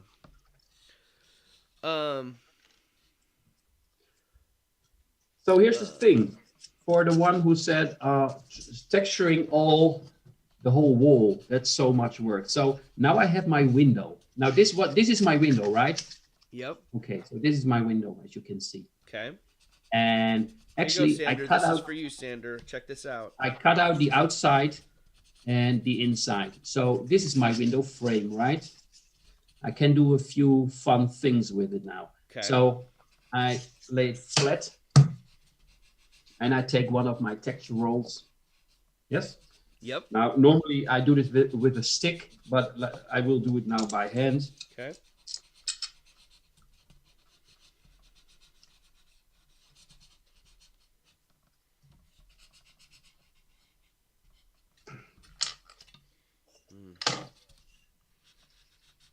Okay, make some, just give me a second, almost there. No, you're fine. I'm almost done texturing my bricks by hand. They look. I'm really digging how this is turning out into the texture that we're able to create with this. Now, did you texture the archway too, or no? No. The stones. No, I did not.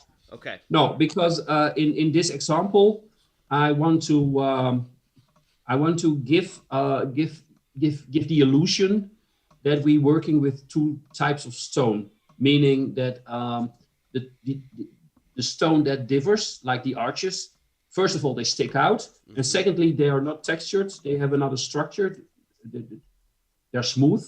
Okay. And in the end, they will have another color. So here we have a fully structured wall. Yes? Yep.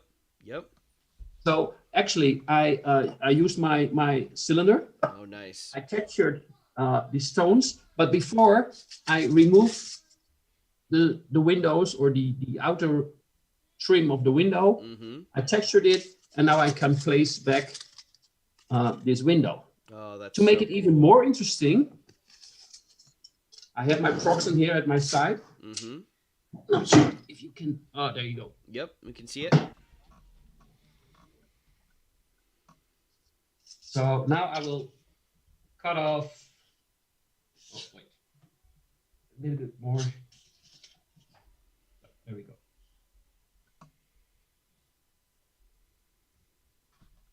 So I made the wall a little bit thinner. You see, this goes off. Now I put the window back in, and look, it sticks out. Yeah. Yep. Okie dokie. Oh, So that's so cool. okay, good. So what can we add to this wall? A lot more, but just a few small things. Now every stone is perfectly aligned. They're all on the same level, you could say. Yep. It's perfect, well-masoned craftsmanship. But let's assume it's a very old wall. So I will cut out. I will cut out 2 stones. So. Oh, I see. You're going to cut a couple out. After you cut that out, Sander was asking if you could go back over, now that we're getting a little bit of our video feedback, going over the texturing process for the individual bricks. Yes, I will do so. It's not a scribble, Sander, that he's doing on it. It's using the flat edge of the pencil, very, very flat, with maybe just a little bit of tip, like of the graphite, and then you can move it around in there, and it gets a really fine detail as you're going around. And I hear my son in the background, but Gerard was talking about using a figure 8 motion. You were almost using, like you were drawing the number 8, you said, Gerard, right? Yes, I will explain it in a moment. Cool. I will finish this little stone. Perfect. Okay, so now you see I cut out the stone and I pressed it a little bit backwards, right? I'm doing that too. And actually now it sticks out here, which isn't a problem. I simply get it out. I slice off very thin. And now I can glue it back in. Oh, that's so cool, Gerard. I like that. Cutting out the individual you see, brick. And the fun thing is, as you can see, we are adding more and more depth, right? Yeah. There are, I want to add a few things extra, but first the question, right? I'm looking for a piece of paper. Let me see if I got some paper over here. This has to do. Now this is very small. Very small. Give me a second. Right back. Yeah, take your time. I'm just adding in that brick. What else is in here? Use textured wallpaper. What is the textured wallpaper? Catch me up, Earthman Brick. I'm seeing the chat. You're talking about a wallpaper. How are you implementing wallpaper? Is it for texturing walls? Is what you're doing, or catch me up in the chat here about what you're doing there with the wallpaper. Oh man, this is cool. All this individual brickwork, I really, it's definitely tedious, but it makes, I don't know, I like the small individual detail work that Gerard is describing today. And you can always switch your techniques up like he did earlier, utilizing a textured roller that you've either purchased or you've made yourself. Works really well. These are all great. Let's see, what else? Still cutting this out here. Right now, I'm adding in those individual bricks that have been kind of crumbled out, just like Gerard showed as well.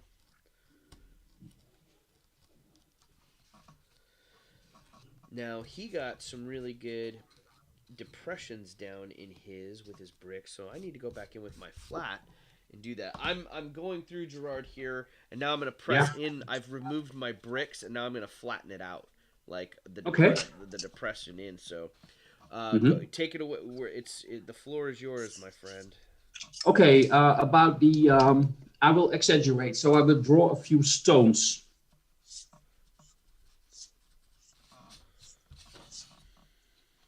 Okay, here we have some stones. And to explain something else, I will add a few more.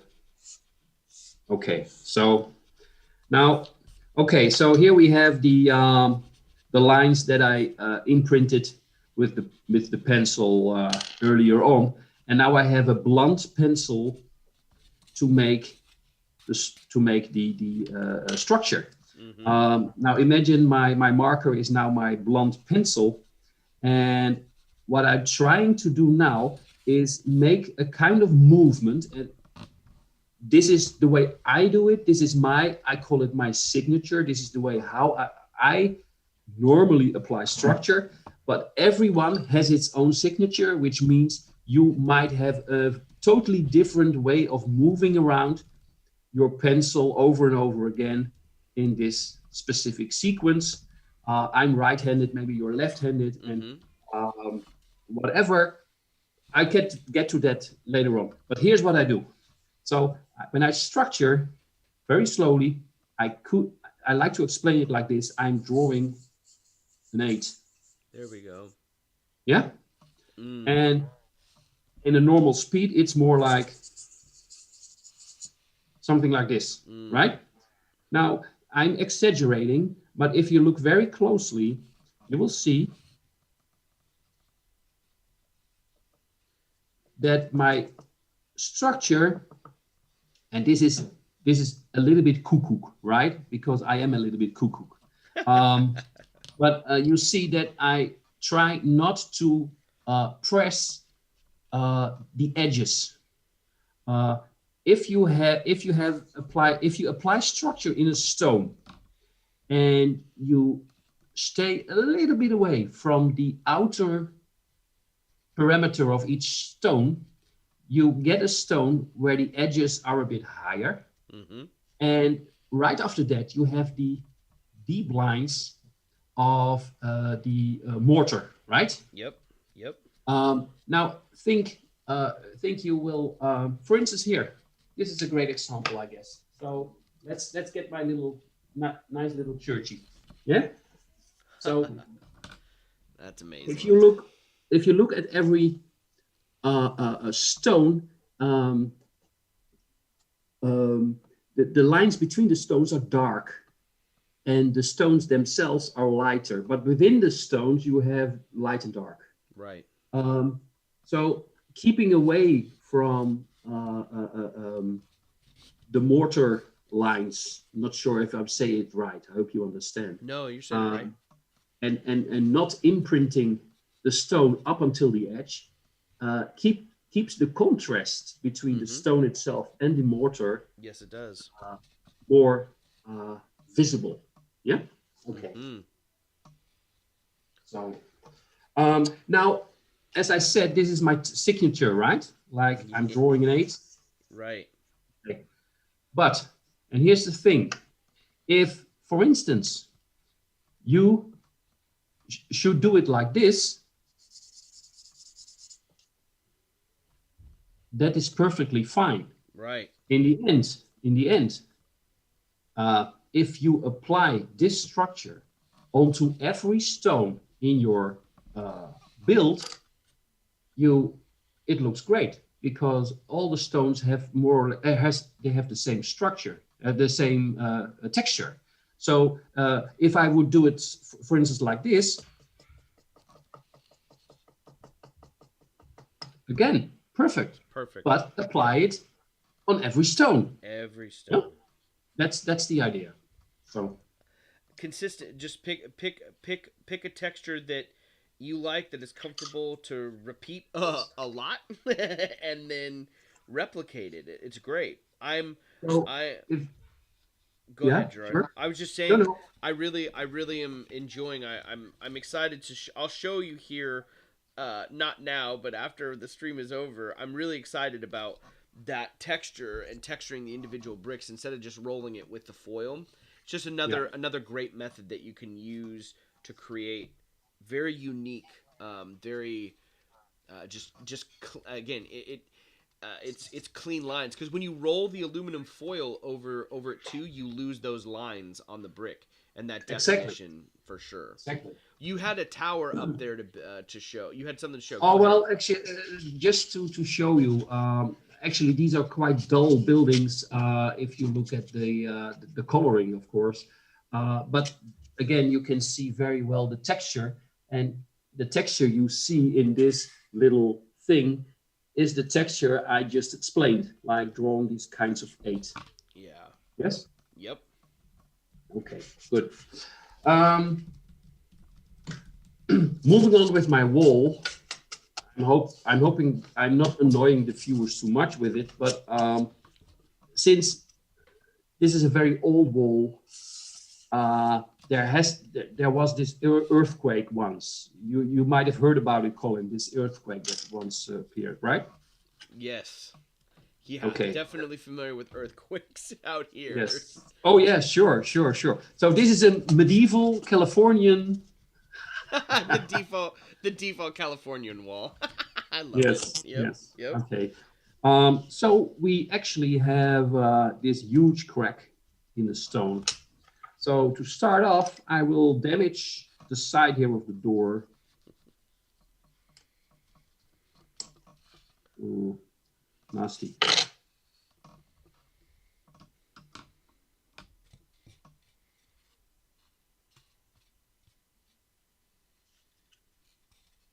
And I just go in very deep. And it is always a lot of fun. I did a workshop once, which was called the Ruined Workshop, and people could choose from different builds, and they could build it. And once they were finished, and the next phase started, we ruined them. Yeah, I've got one of the examples I've got over here. Oh, nice. It's like this little thingy, but as you can see, it's ruined, right? Oh, that's great. Okay, so imagine you have a group of 15 people, and they all make their own builds. And a lot of them made that build, and they say, okay, let's start ruining them. I believe only 3 or 4 went on to that next level. Most of them said, no, it looks so fine. It would be a waste to ruin it. Ruin it. No, really. So, but again, I'd like to ruin a little bit. I like the ruins. The ruins are fun to make, especially for me, because if it's imperfect, you're like, oh, I'll just that'll be a ruined part of the build. Absolutely. I meant to do that, but it adds. I think they're a lot of fun to build. I've always enjoyed that. What'd you do with that now crack? we have our little. Yeah. You have a little crack, right? Oh, that's a good crack. That's a good size crack. Yes, I like to exaggerate. Now, right? did you use a thick, a sharp? Yes, a sharper pencil. Just hack in there, and I cut away a little piece of here, very little piece. Oh yeah, I see. You may like it, you may not like it, but it's just to show you. I think we're almost done, although we could add a little bit more. But maybe. I have some of this. Colin, what's the name of this? Is that the clear packing? Or no, wait, is that no? That's like a drywall mesh that you put down, right? Absolutely. Drywall mesh. That's right. Yes. So I can do a few things. So drywall patch. It's like the screen. What do you do now? How do you use that screen? What do you do with that, Gerard? Okay, so if I always ask people, I always ask people, do you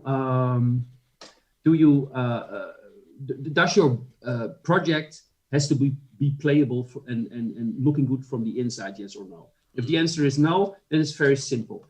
This mesh, when you paint it black or a little bit metal color, a little bit rusty, you stick it behind the window, and you have something like, have to look for something dark.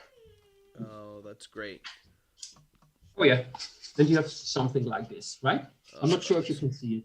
Yep, yeah? we can see it right there. Okay. Wow, that's great. Now, it's a bit dull, so let's do it in a 45-degree angle. Then it looks a bit better. Now, that's not 45 degrees. 45 degree, what is it? Not sure. Okay. That's better. So now it's better, right? Oh yes. Oh yes. Okay. I have another piece of mesh, and I will put it over the mesh that's already on the wall, but in a stand-up way. So I have one part that goes like this, and the other one goes in 45-degree angle, and now I have something like this. Can you see what? Oh, I see it. Oh, that looks really cool. Okay. Another thing. Now this is sticky and it's on the rear, right? Right. Now what I could do, and I will do that just so you know, I will destroy this rear wall piece. Okay. Well, not really. Not really destroying it. More or less. So here we go.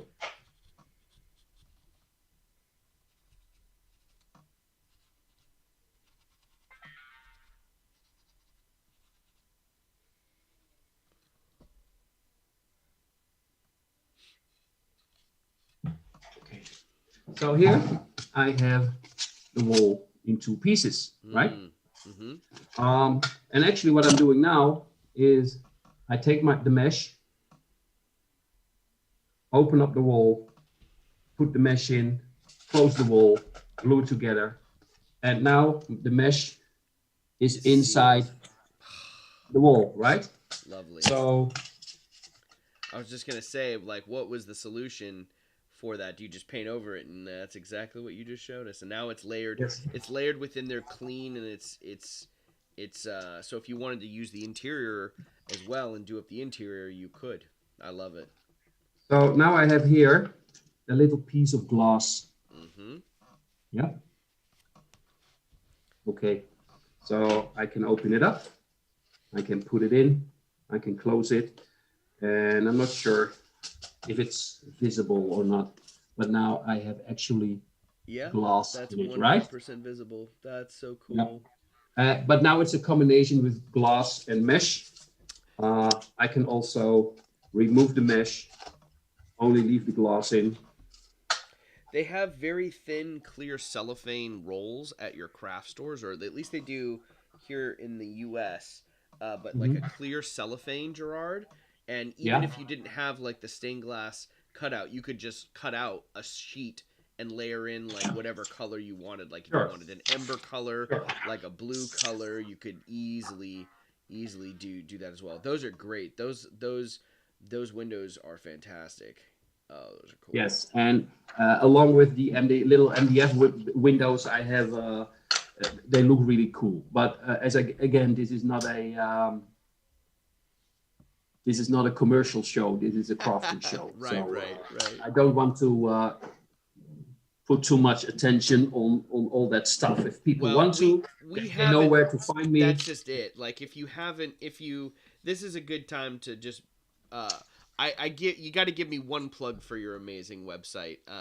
And I put it here, guys. Like, I put it in the description below. If you're not familiar with shiftinglands.com, definitely head over and check out the products that Gerard has. There's some really, really great tools that I've found extremely useful since they've been in my possession. So go check it out if you haven't seen it.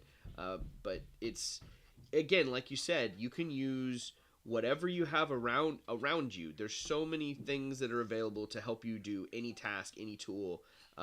And truthfully, it's whatever works. True, like whatever you have available. That's part of the fun of the process as well. Yes. Now, I want to show you one more trick when applying stones in a wall or a pavement. Yes? Yep. And then maybe some examples of other walls I've done during workshops to give you an idea how different.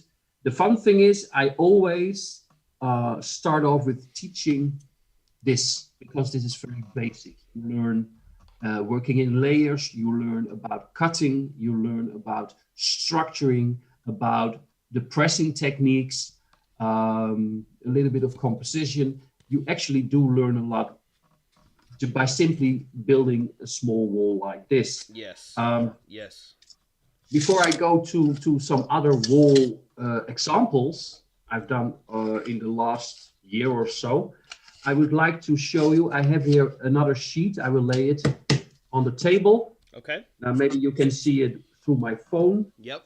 And every person within our wonderful hobby, they use brushes, right? Mm-hmm. And at some point they are gone, they are broke, and you throw them away.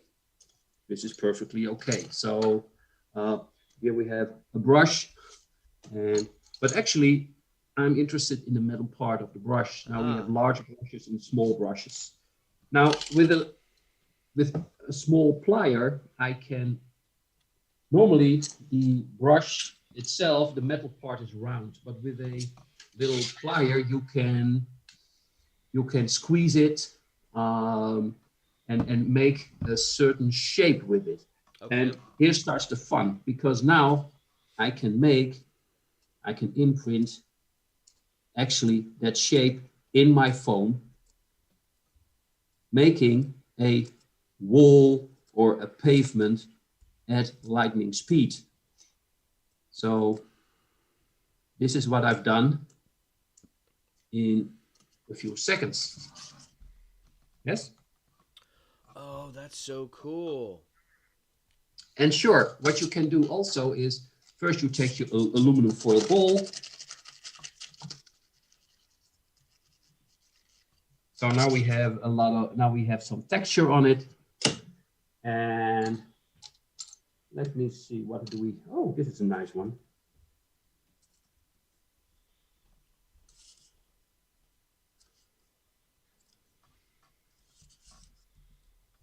Now some very odd stones, but okay.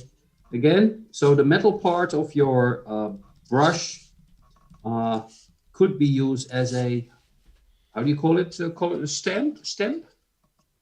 Yeah, the stamp.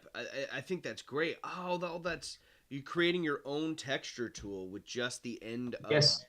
Oh, that's what I'm using my old brushes. I'm not throwing them away. I'm gonna rip them apart and cannibalize the metal parts. That's great. Yep. So there are a lot of ways to apply texture. Now for some inspiration, this is the wall I've made today. Yep. It's okay. But here are some. I think it's great.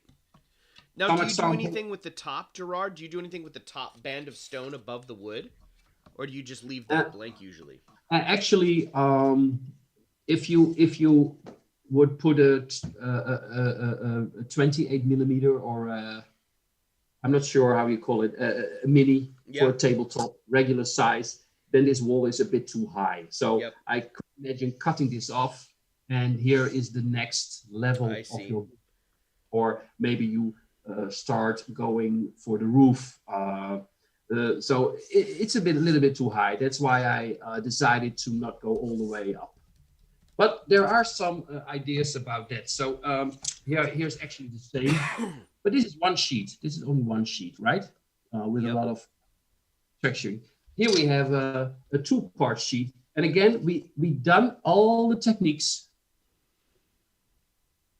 So it's exactly the same, but you see, I've combined 3 archways, and I've made a very large keystone. I did by hand, another kind of stone texture. But in the end, it is the same. Here we have a 3-layer wall where we actually applied a very thin layer of wood. Oh, I love that wood. That looks great. I love anything where we can layer the textures like that, Gerard, and that's something that you do so well within your work, is layering those different textures. It looks great. So here we have stone and plaster, for instance. Again, I'm combining here 4 archways. And here I've worked with 2 layers. And this is an interesting one, besides the sides. But the interesting thing is that if you look at this double archway, this sticks out massively, right? You can see it, right? Yep. Now, so actually this archway was part of this sheet. So I cut the archway out with my X-Acto knife or scalpel knife. And then I removed a thin sheet of this layer. And then I put those together again. Oh, nice. That's so cool. And so on. And here we have some. Here we have one, and then there are lots more. But the final 2. So here we have one. I actually removed under the bottom part of the wall and replaced them with this buttress-like stonework. So now the wall looks much heavier or stronger, you could say. Yeah. And here's also a very cute. So your imagination is your limitation, right? It definitely is.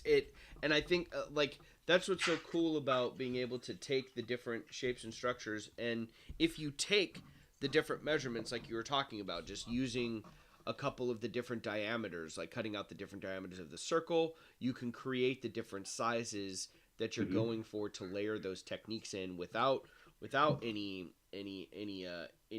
template to use. But that's I love all the variation and being able to layer. I think that's one of the things that I've taken away from this last week, really going down the rabbit hole and watching all the content that you've been a part of, is this idea of the layers and the individual texture that you're capable of doing if you take the time and go through it. It's amazing what you can create. Absolutely. Well, it's your call, my friend. I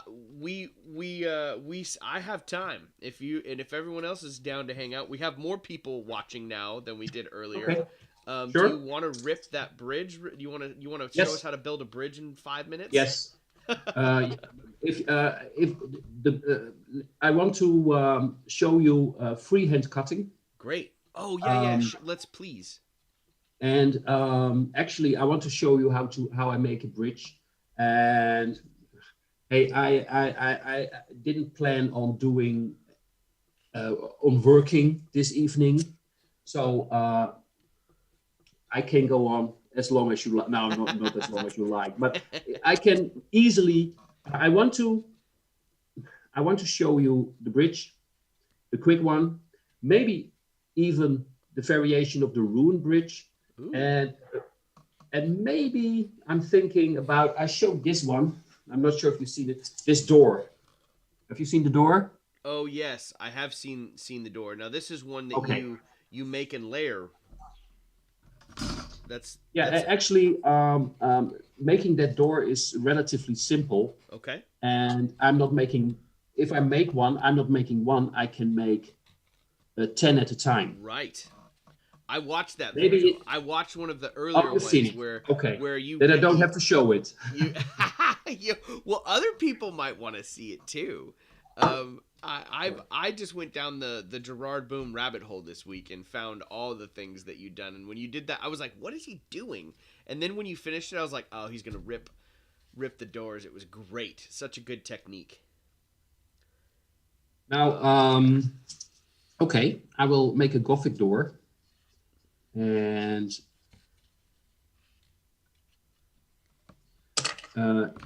yeah, I know that a lot of my videos are in German, and this is a mistake sometimes being made. I am from the Netherlands, so I speak Dutch, which is quite a bit different than German, but there are only 17 million people in the world that more or less speak Dutch, I believe. So we have to learn other languages, right? So that's why I can more or less speak a little bit of English and Dutch and German. I mean, so and every time I visit German, they always want to do a video with me. So and maybe this is a good point now during our live stream that I have all the equipment here, and as for 2021, I will really start seriously doing videos, not every week, maybe 1 or 2 a month, but no epic builds. We have some great guys already out there who do epic builds, like yep. I forgot them. John from Tabletop Witchcraft, who was on earlier here. Yeah, John's. Yes, and don't forget Jeremy, right, from Black Magic Craft. Yeah. And they do epic stuff. But I like to more go into the techniques, all kinds of. I mean, how do you make this, right? How do you cut this? If you know that this is cut out of one piece, so how do you do that? As an instance, or maybe. How would you like to cut something like this, right? So it's not like making a complete video of some epic build. No, it's okay. I need a shape like this. So where do I start? How do I do it? And I think that's or how to make a 40K gun. Sorry. Well, no, I was going to say it's a good setup, Gerard, to have. And I think those there's going to be a lot of traction. I know you'll be getting me on that all over those videos, because little brief tutorials on where to start is a great foundation for any crafter to just leap right into the process once you have that beginning on how to make those cuts with those great pointers, which is one of the things you're so great at. Great teacher. Thank you. I do my best. But I'm always open for feedback. So, okay, I'm going to do. Oh wow, it's starting to smoke here. I'm going to do some freehand cutting, and I have a foot pedal. It's very convenient when you do freehand cutting. You most of the time you want both hands on your project, and if during the cutting one of your hands must leave your project because you have to switch off the machine, you most likely will make some kind of movement you don't want. So if you cut freehand, I think it would be recommended to use a foot pedal. If you don't have one, it's not the end of the world, but if you have one, that's okay, that's good. Another thing is, if you cut freehand, you must be certain that nothing around you can in some way disturb your cutting. Yeah. And as you've seen, I have rolled up my sleeves, because one of the biggest frustrations when you cut freehand is that when you have your long arms, like my shirt, long arms, and you cut and you get with your sleeve on the corner of the machine and you move forward, and then you cannot move anymore because your sleeve sticks behind the corner of your machine. So no long sleeves. Okay? Sleeves up. Okay. This is my door. Looks awful, right? It looks great. Good. So starting off with not too much temperature, and I will do some.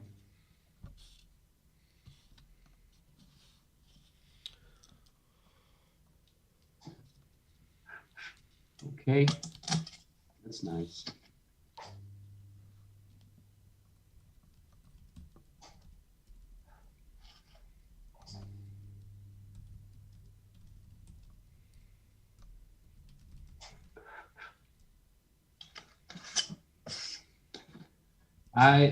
I'm moving at randomly, and if I stop, you see the foam melting away very quickly. Sometimes I want that, so I need a larger opening.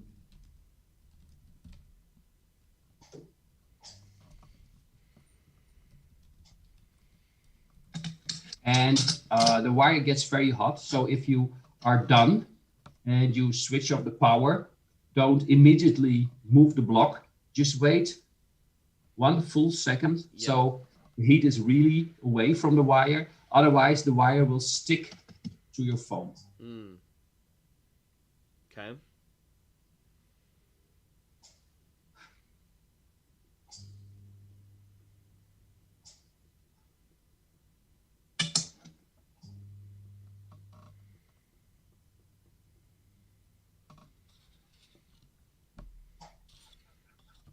Okay. Oh, there you go. You see? No.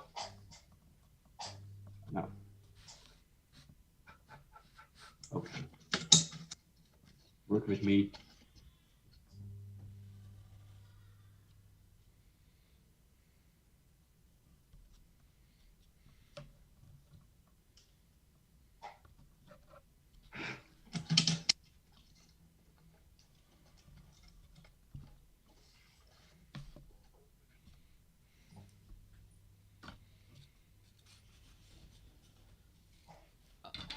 I'm trying to catch up. I'm gonna try to join you in this freehand technique here. Sure. But I'm all ears for you here. Now, what setting do you put it on for the? Do you put it on the lowest setting, Gerard? Sorry? Do you put it on the lowest setting when you're doing the? No. It's somewhere in the middle. Thing is, if you I will get to that when I start making the bridge. I'm almost done with the door. So this is the strange little shape I've made. Yes? Yes. You see it's a thick block, and this is what I made. So now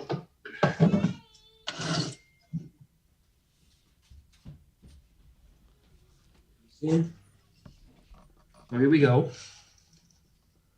Ripping it up. I love it.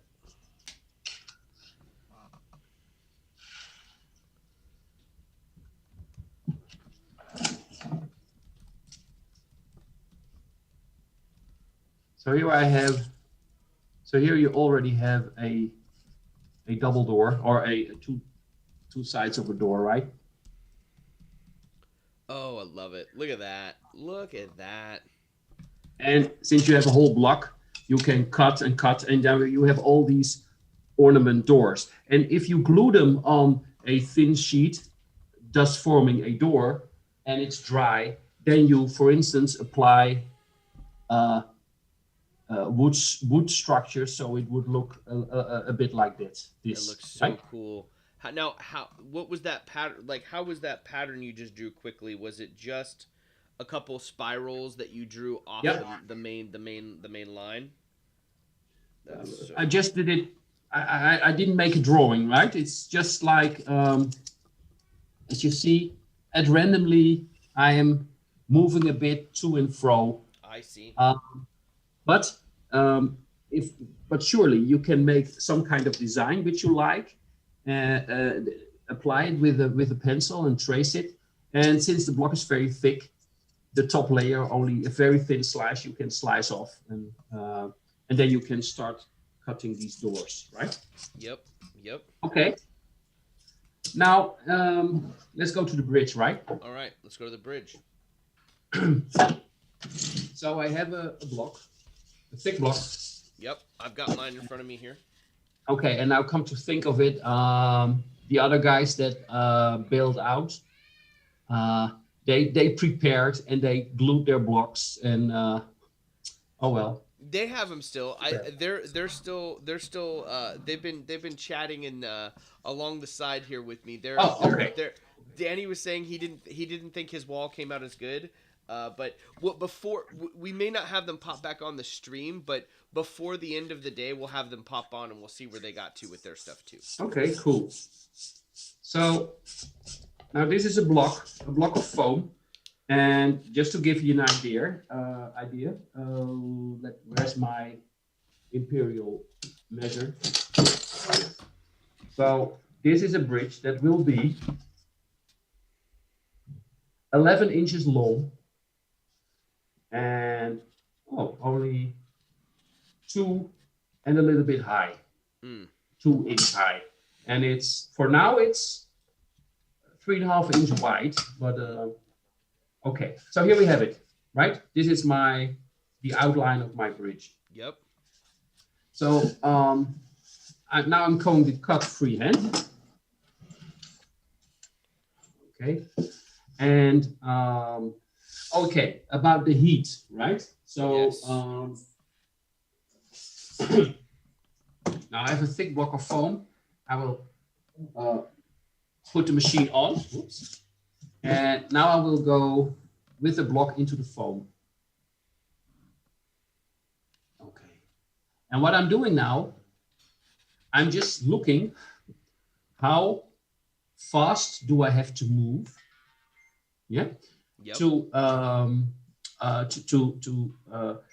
not burn too much of the foam away, and while doing so, at what how much does the wire is pressed out of its normal position? Because I want to have the wire as straight as possible. So if the wire is too cold, I have to press harder, right, and I more likely will push the wire out of its upright position. Mm-hmm. So I'm looking for a combination of heat, speed, where I have the feeling that I'm still in control while doing freehand cutting, and not pushing the wire out of its, as least as possible, out of its normal position. Okay. Okay. Now, real so quick, here we go. You rip that. How did you mark that? Show me the marking on the bridge. You cut it out. Oh, I see. Mm-hmm. Okay. Just eyeballed it. Yeah, it's a bridge. Okay, there we go.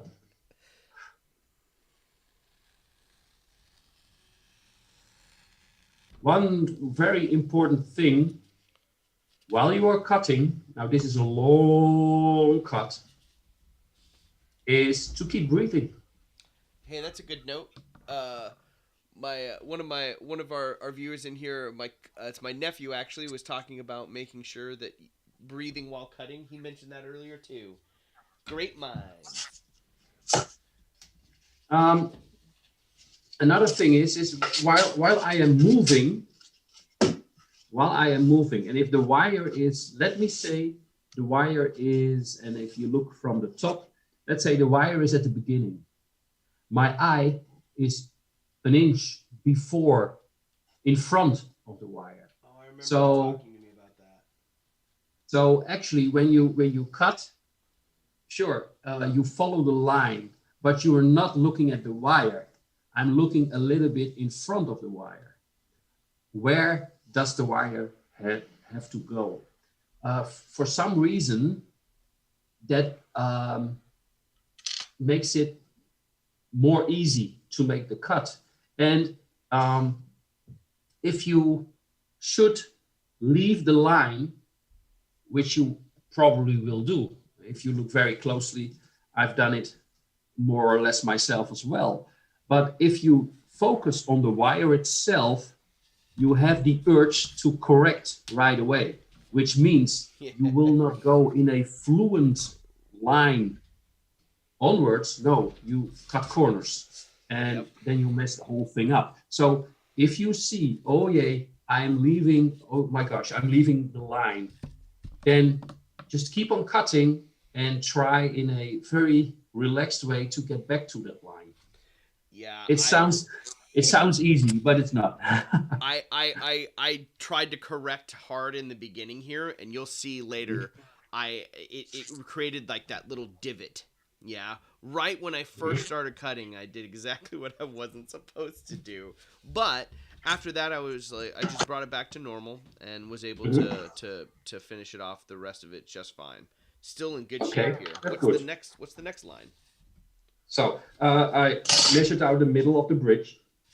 Oh, okay, that's a good idea. Let me. And now I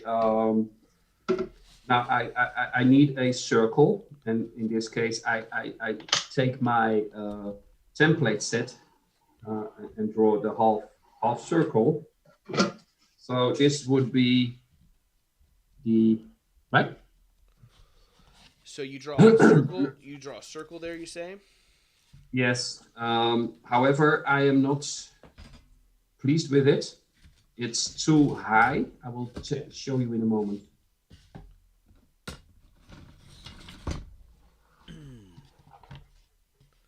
And let's make it more interesting, if you don't mind. Oh, I like interesting. Okay. I like interesting. Now this is not fair. I'm using my template, but again, I'm using your template too. So okay. It's totally. So I made it. Forget the large circle in the middle. It's a smaller circle, but as you can see, I've made three half circles, right? Oh yeah. Which one did you use for the one in the middle? What size on the template?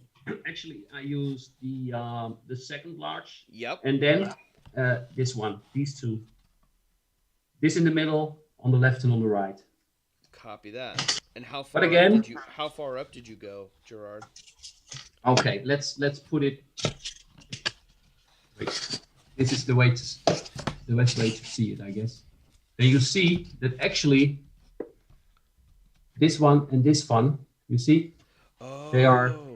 Oh, I see. And then flip it over and do this one and that one, right? Oh, brilliant. I get Yes. I comprendo. I love it. So now I'm going and I will trace them again with my marker so you can see it from above. You can see it better. Okay.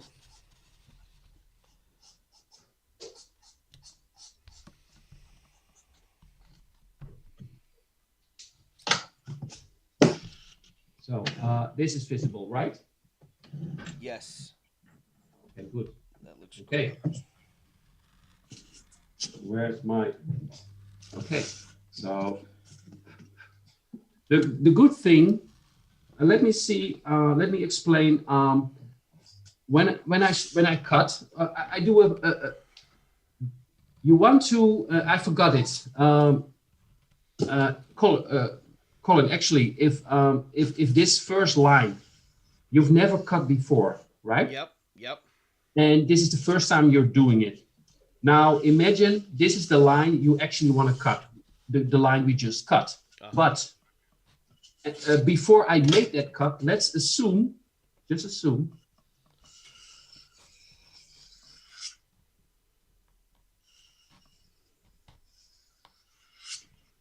I've made two more lines. Yes. Mm-hmm. These are lines that are not related to the bridge. They have the same curve. Yes. Yes. But you could actually try it out to see how it goes. And so you have your first line. Oh, don't go well, but then you have another line. Oh, it goes better. Mm-hmm. And then you get the feel of the speed, etc. And then you can make the actual cut. So in this case, you actually have room to first try and make a cut before you make the actual cut, right? Yep. The same goes for these archways, right? So if I if I draw a smaller archway in the largest and try to cut it out first, and if it feels right, then I go. And if you feel like it's not going well, you can always park your wire. Let me show you. What a great idea! Show. Give us an So example there. I will cut in the middle of the smaller circle. This is not the circle I want, but as an example. So I'm cutting away, and I'm feeling this is not going well. Okay, I park it. Yes, you've seen it. I took a turn.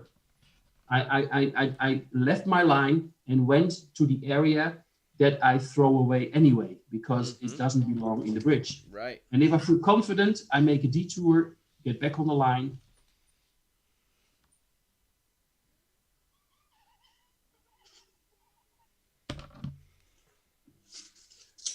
And there you have it, right? Yep. Okay. But now for the real thing. Now I'm going to, hopefully, not sure.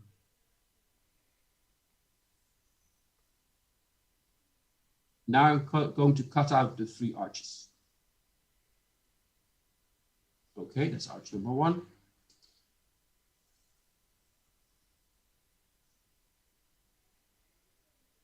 Arch number 2.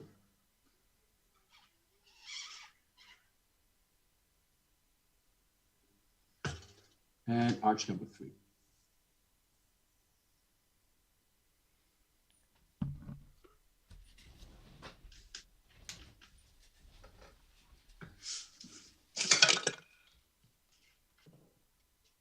There you are. Okay. Are you still there, Colin? I am. Can you hear me? Oh, yes. I am cutting my arches right now. Very good. Ooh, you talked like you cut. Ooh, Yeah. dangerous. I can do it. I can do it. I believe in me. I believe in me. Okay. I'm just moving forward, Colin, if that's okay. Yeah, move forward. I've got my first arch done. Keep talking to me, Gerard. My microphone is like behind me here, but I can. Okay, no worries.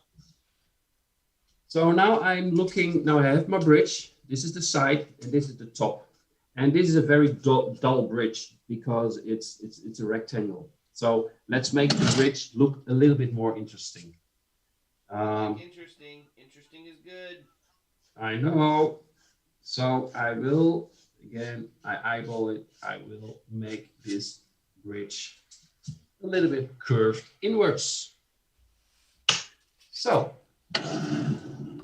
now here's another thing. We cut out the 3 archways. Uh-huh. And if I would, and on top we have this line that we want to cut out. So if I put this on the machine and I move towards the wire, theoretically, and probably it will, these openings might keep on hanging on the edge of the machine. Uh-huh. So to avoid that problem, you could either put a sheet of foam underneath, okay. But in this case, which is way more simple, turn your machine a bit, make sure that the whole bridge is on the surface, on your work surface, that it doesn't stick out. Nice. Now you can make your cut.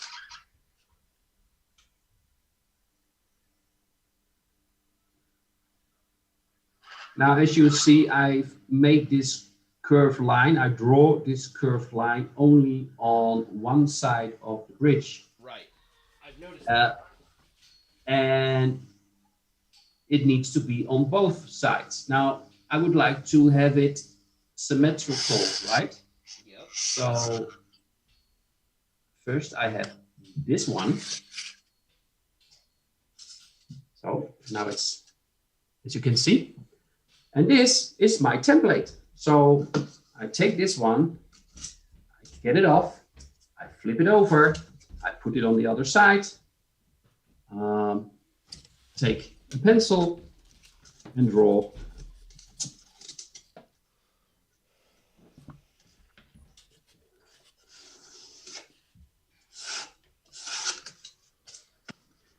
And there I have my other line, and I will repeat cut.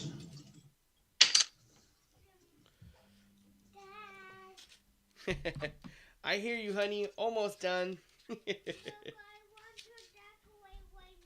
We will decorate soon. My son is Actually, excited to decorate for Christmas. oh, absolutely, I can imagine. Now, this was a 5-minute build, and if I would cut it without explanation, I think I will pull it off. Yeah, I think But I would too. there's a So lot of explanation to do. the first But here cut. we So are. oh, look at that! Look at that! You've got the two little. Oh man. And but let's go on, if I may. Please. I will speed it up because after the bridge we call it a day. Is that okay? Oh yes, that's great, Gerard. This has been amazing. Now, the next thing I want to do is yes. Now, this is a bridge that, let me see. This is not a bridge. I mean, yeah, it looks like a bridge, but it's too thick. Where's the walkway? Where's the railing? So we will add the railing and the walkway. Okay. So actually, I can do this without the top, but I will do it on this top, and because so I have my pinky is on the side of the foam. I position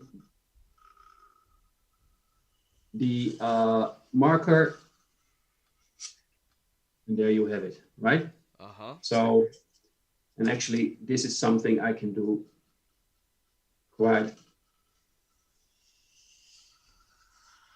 easily. So here it's a very slim bridge, I have to say, but these little things, these lines, I'm going to cut out next.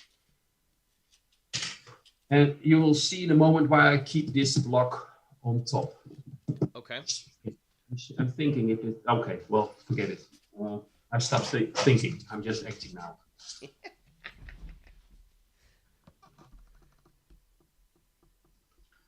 Colin, we do the ruined bridge another time. The ruined bridge, that'll be a great one to come back to Yes. at another date, Gerard. We could do that would be a fun session where we just focus on creating some ruined stuff.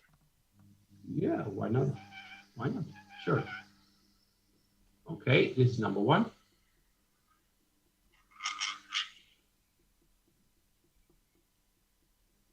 Perfect. Nice. So we get that away. Put this. I put the parts that come off. I put them together, so you don't get how do you call it? Switched or.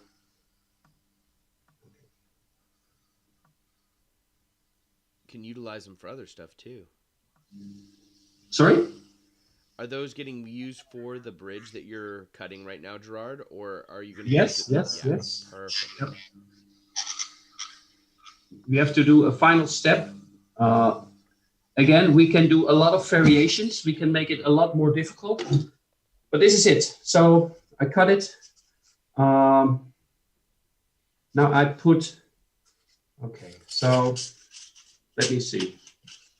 Let's assemble it all. Now this is the whole block, right? Wait a minute. So here we have the whole block. And so here we have the bridge. And now you see I have one side. This is leftover. This is my railing. This is the walkway. This is another railing. And this is leftover. Oh, wow. Now, this is a bit strange, but now I'm going to do the following. I'm going to remove the railing. So this is the bridge, this is the railing, and this is the leftover piece. I'm removing the railing. Yes? Yep. And I put these two together, and they should more or less fit. Mm-hmm. Now I take my marker again, and from this side,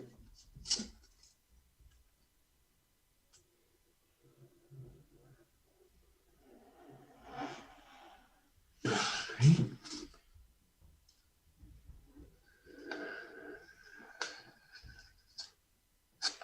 So this is the walkway. Could be a little bit deeper maybe. Start again. A little bit lower, I mean. Okay, that's it. And there we go again.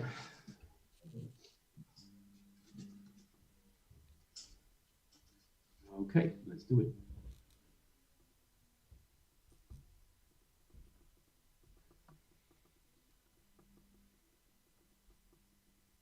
Now again, making these sides of the bridge curved inwards makes this bridge very narrow at the top, Right. which for game purposes could not be such a good idea. So you might keep it straight, or you should be using a wider foam, wider block of foam. Now here's the bridge. Actually, this is a bridge. I mean, it is. That looks great by its. You could texture that and throw it on the tabletop by itself. Sure, but here we have the bridge. This one goes here, and where's the other one? This one goes here. Okay. Oh, and there you that have. railing. Oops. There you have your bridge, right? That looks so cool. So, sorry, not a 5-minute project. I mean, I had to explain a lot, but the process in which to cut it and build it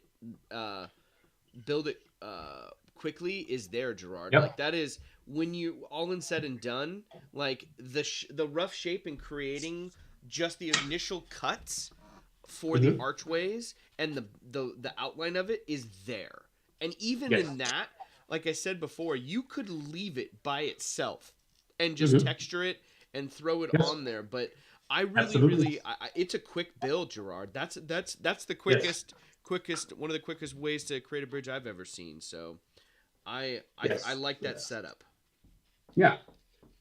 What would your next step on it be? Like, how would you texture it? No, well, the fun thing is that I cut out these archways at an earlier stage. Yep. I could also done it later on in the project. The reason why I'm telling is while I put this aside for a moment,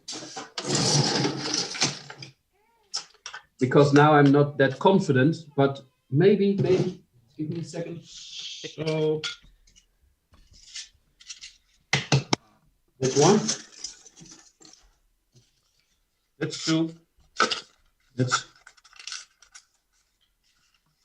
that's three, and then I missed this centerpiece, which I cannot find anymore. Okay, so I take, for instance, a cylinder. Oh yeah. Yep.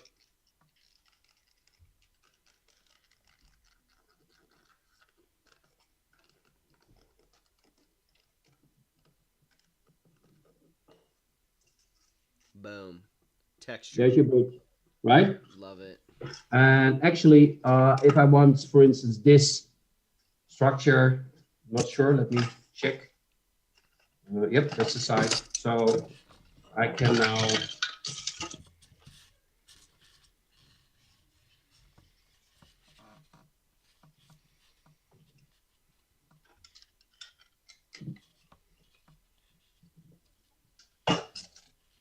not sure. Okay, there it is. And there it would be. It would be. You could glue that on there, and it's ready. It's literally ready for painting, for primer. Yep. So if I would really want to build a bridge, I would do it all by hand because I like to. Yeah, it's. But that's me being cuckoo, right? So. That is you being cuckoo, but that's great, Gerard. Like what a fun quick build. And I again all of this stuff that you've shown us today is just it's truly a joy to have you on the stream, Gerard, and just get to hear some of the techniques that you've employed, that you found that have worked, and it's truly a masterclass for all of us crafters today. So this is lovely. And thank you so much. Like I am definitely looking forward to having you back on soon again, hopefully. And one day, everyone was talking about several folks that joined us today have taken your workshops and have been in person. And yes, I'm definitely looking forward to making that happen one day in the future too. We'll definitely have to.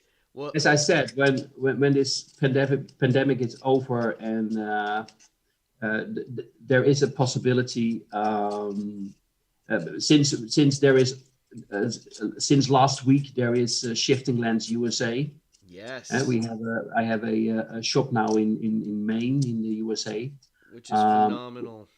Which is great. We're at the starting phase, so more products are coming in. But that's already for me very important to go out and visit the United States. And actually this year I was invited to go on one of the cons